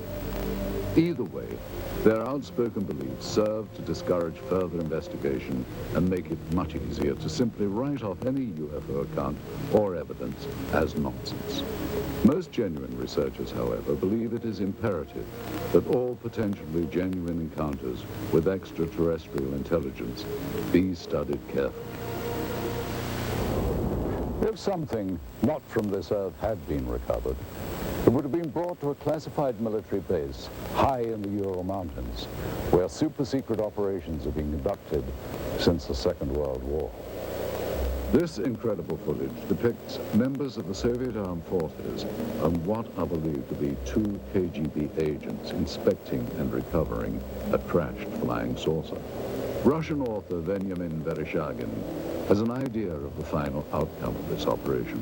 Насколько мне известно, обломки аппарата. As far as I know, the debris and their organic parts were taken to Mytishi, где предположительно были сделаны. Where the apparatus was disassembled, analyzed, аппарата, and then back engineered. Неизвестно, что произошло с органическими останками. As for organic parts, но я имею сведения о том, что они были перевезены в дальнейшем. I heard they were taken to Moscow. What happened afterwards, I don't really know. His story seems to be backed up in part by one of the people who claims to have been involved in the operation back in 1969.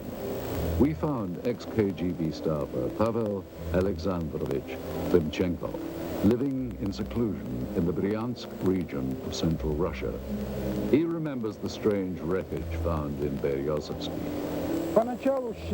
At first, everyone believed that those debris were parts of some novelty aircraft manufactured in the United States or England.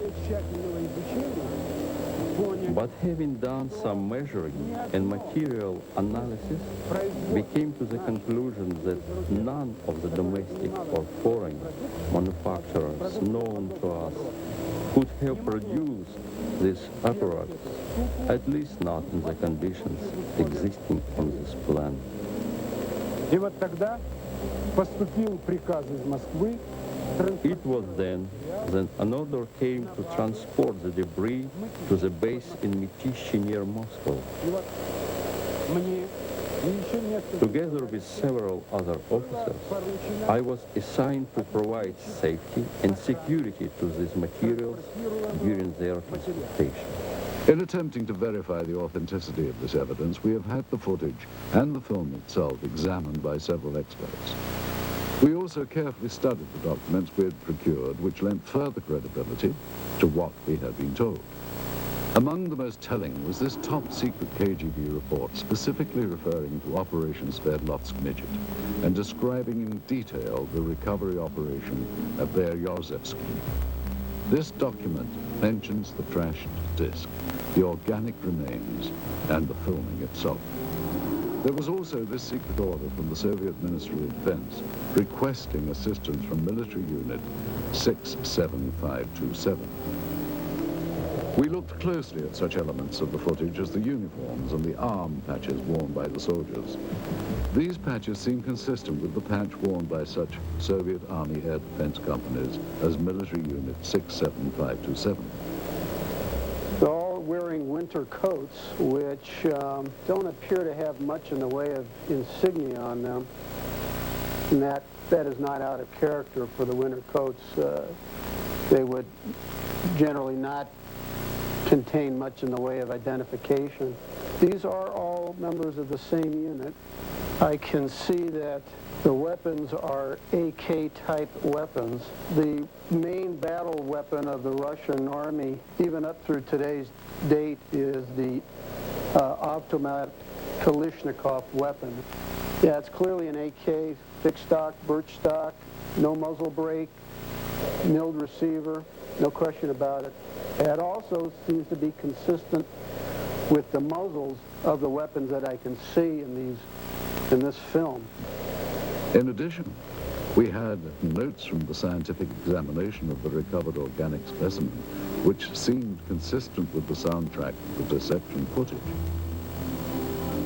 With so many elements in seeming consistency, Vereshchagin's story becomes even more tantalizing and perplexing at the same time. Is it possible the Russians actually recovered an alien craft and its occupant 3 decades ago?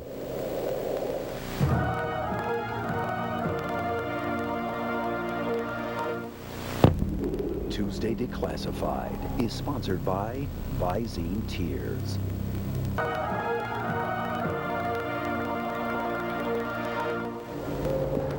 If members of the Soviet Army had knowledge of a supposed UFO crash, then what happened to these individuals?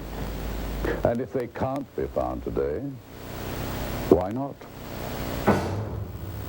In the course of our investigation, our goal was to follow every lead, to search for every scrap of information regarding the incident so named Operation Sverdlovsk Midget.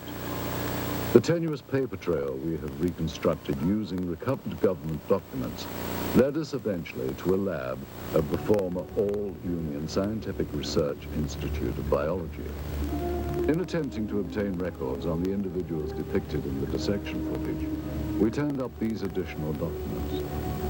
3 death certificates, all dated March the 24th, 1969, within a week after records indicate the examination was performed. Cause of death for all 3, cerebral hemorrhage.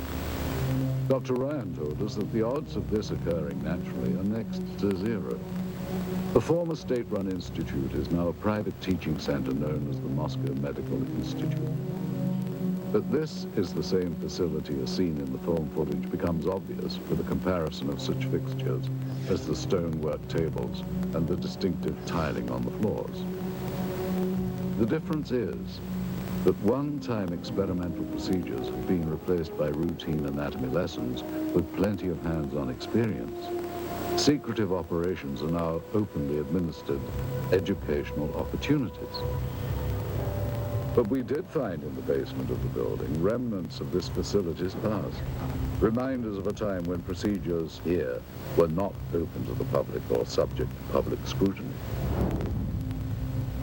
What were the Soviets experimenting on in decades past at the Research Institute of Biology? The answer to that question is still yet to be found.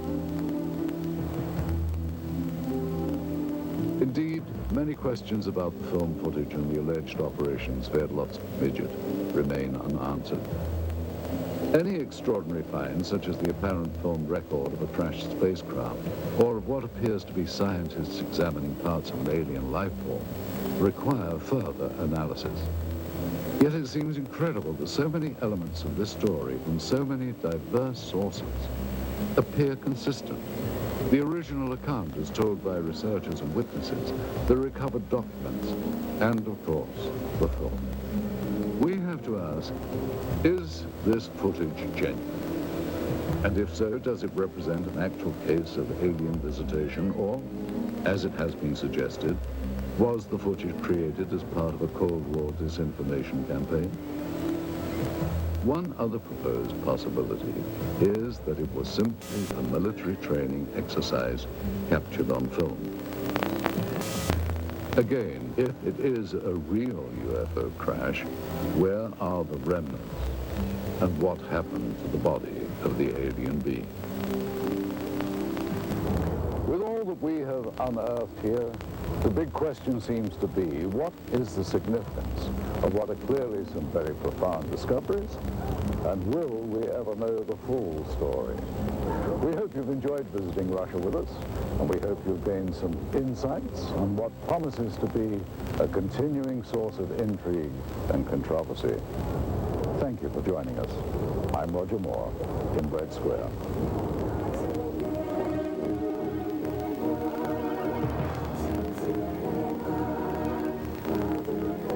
Every week, Sci-Fi brings you Tuesday Declassified. If you've suspected it, we've investigated it. Continues next, only on Sci-Fi.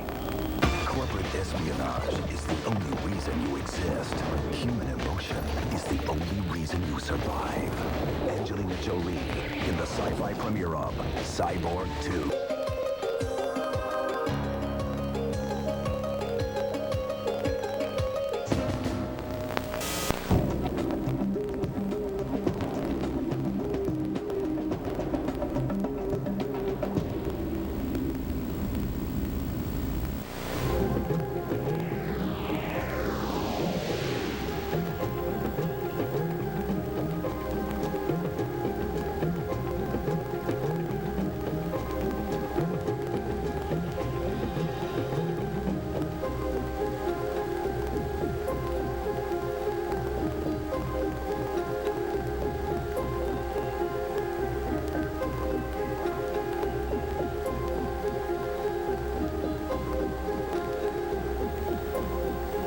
Unidentified flying objects.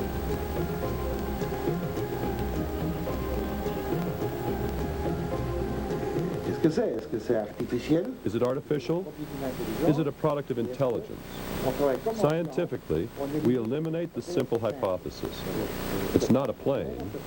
It's not a helicopter. It's not a natural phenomenon because the descriptions don't match. Et donc, c'est à la fin, quand le phénomène global. Therefore, this global phenomenon resists any other explanation. Simple. Qu'après, il faut commencer à penser à une autre And hypothèse. the only other remaining hypothesis is the hypothesis of extraterrestrial origin. L'hypothèse éventuelle d'origine extraterrestre. For the past 50 years, there have been allegations that governments have withheld information on the subject of UFOs. These days, the threat of torture has been replaced by ridicule. I mean, I used to work for the government, so I know that, you know, there are a lot of things that you cannot tell common man because it's not within his realm to really understand what the big picture is. I think people have a right to know about it, but I'm not really sure that I believe. Ich glaube nicht, kann ich mir nicht vorstellen. Also in der heutigen Zeit mit der Kommunikation, Presse und sowas, kann ich mir nicht vorstellen, dass ich das wirklich auf Dauer geheim halten lassen würde. The UFO issue made the headlines on June 25, 1947, when Kenneth Arnold, a private pilot, reported seeing 9 bright saucer-like objects flying at incredible speed near Mount Rainier. He described the objects flying like a saucer being skipped over water. It was then that the term flying saucer was coined. During the next 2 weeks, over 1,000 sightings were reported throughout the country.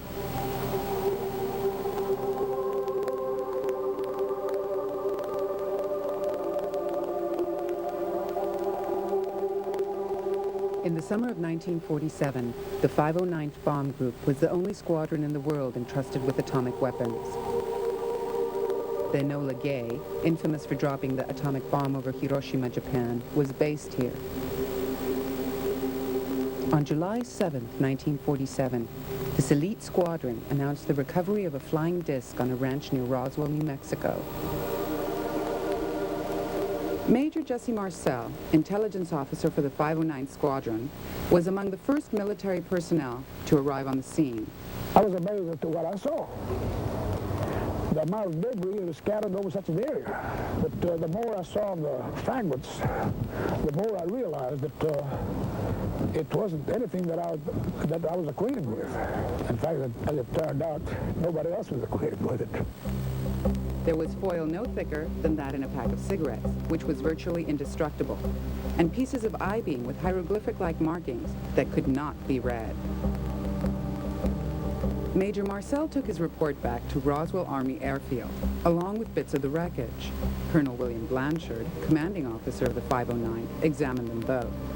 He ordered Public Information Officer Walter Hout to release word that the Roswell Army Airfield had recovered a flying disc. He then ordered Major Marcel to fly the wreckage to Wright Field in Ohio. En route, the plane was to stop at headquarters of the 8th Army Air Force in Fort Worth, Texas. Major Marcel was met at Fort Worth by General Roger Ramey, commanding officer of the 8th Air Force at Fort Worth Army Airfield. According to Marcel, General Ramey told him not to say anything to the waiting press. He then switched the debris Marcel had brought from New Mexico with a radar reflector and pieces of a conventional weather balloon. With the material in place, General Ramey then held a press conference.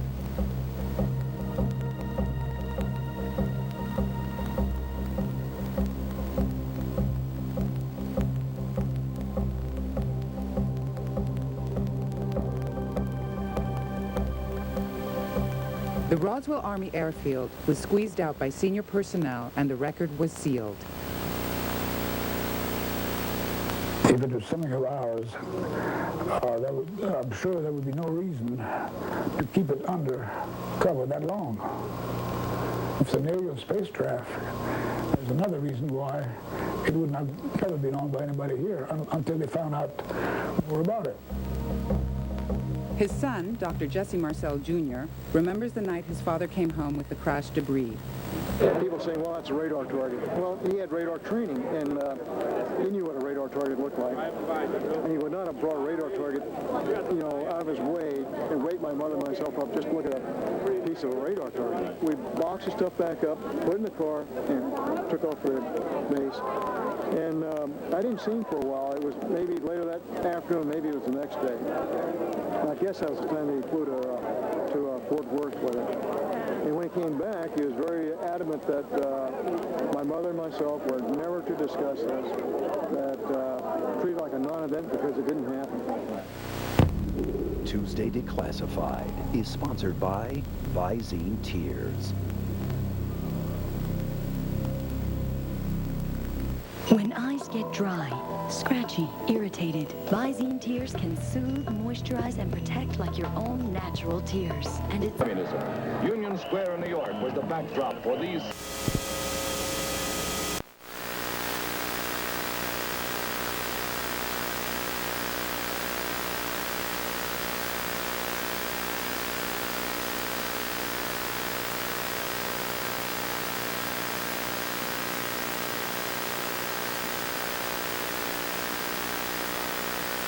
Expectancies of these creatures.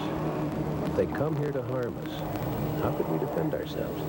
And if they come here in friendship, how would we know?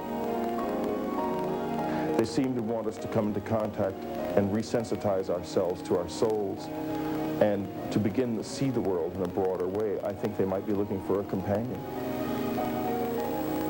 I don't know what they are. We may not even be able to put into words what they are. We may not have the language to explain it. One fact remains.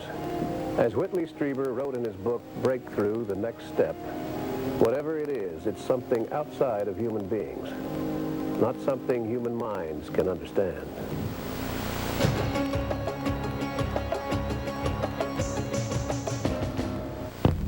Tuesday Declassified. In fact, many people not only say extraterrestrials exist, but they say they've actually had personal contact with them. For these people, the experience of being abducted has often left them terrified. Look through any bookstore and you'll find a variety of books containing detailed accounts of abductions and apparent human research by aliens. Often they're written by psychologists, PhDs, and MDs. Often reports were elicited from patients during hypnosis. Many give detailed descriptions of their abductors. Some have made intricate sketches from their memories, and some abductees even maintain that they were impregnated and gave birth to hybrid offspring on subsequent abductions. But just imagine, if you had such an experience, who would you tell? And would they believe you? Psychologists say most abductees would be reluctant to go public with their bizarre stories. And for these reasons, those who have come forward may only be the tip of the iceberg. We were contacted by a young lady from Montana who agreed to tell her story with the stipulation that we not show her face or divulge her name on television. Here's her extraordinary account. The reason I've decided to tell this now is because I want other people who have had similar experiences to know that they're not alone. They're not crazy. I was going to school in Missoula, and it was spring break, so I was headed home to see my folks. The sun was going down when I hit the cutoff to 191. You know, it gets pretty windy and slow in that area. It's very desolate. After a while, I came around this one curve, and I saw this really bright light. It was in the middle of the road. It was so blinding. At first, I thought it was the spotlight from like a police car. But then I realized that it was too high off the ground to be coming from a car. So I put my foot on the brake, but it didn't do anything. I just kept going. The motor ran like my foot was still on the gas. Then the truck slowed down and stopped. Right in front of that light. I was so scared. I had absolutely no control over my body. As much as I didn't want to go, I opened the car door and I started walking towards the light. All of a sudden I went out and everything was dark all around me. But it was like I could make out this ramp. And then all of a sudden this door went up. I couldn't see what the door was in. My eyes were fixed on the opening. I started walking in. It was like my body just took me in. And I don't know what happened. I guess I must have blacked out because one minute I'm walking and the next minute I woke up on this table, like a medical table. All these medical instruments were poking at me and I could hear this whirring sound, like a dentist drill, but not quite that loud. I couldn't feel any pain when they touched me. I couldn't feel anything at all, really. I just felt like my body was made of lead. I couldn't move. Even my fingers. I wanted to see who was doing this to me, but my eyes wouldn't move. I was totally paralyzed. I don't even know how long I was lying there. It seemed like time was different. And then, I guess I must have blacked out again. The next thing I remember, I was back in my truck. The motor was still running and the bright light was gone. My head hurt. It ached, but I got back on the road, feeling very confused. I looked at my watch. It was 1 a.m. I'd expected to be home by 10. I finally made it home. I went in and looked in the mirror. I couldn't see any marks on my body, but I knew I didn't dream this. Then I looked at my head. Right inside the hairline, there was this little mark. It's never gone away, and it's been a year now. For a long time, I didn't tell anyone about this. graduated now, and I have a good job. People would think I'm crazy, but I know this really happened. If it were only one person, it would be harder to believe. But when you compare all the various accounts and see the similarities from one to another, perhaps it could start to make even you a believer.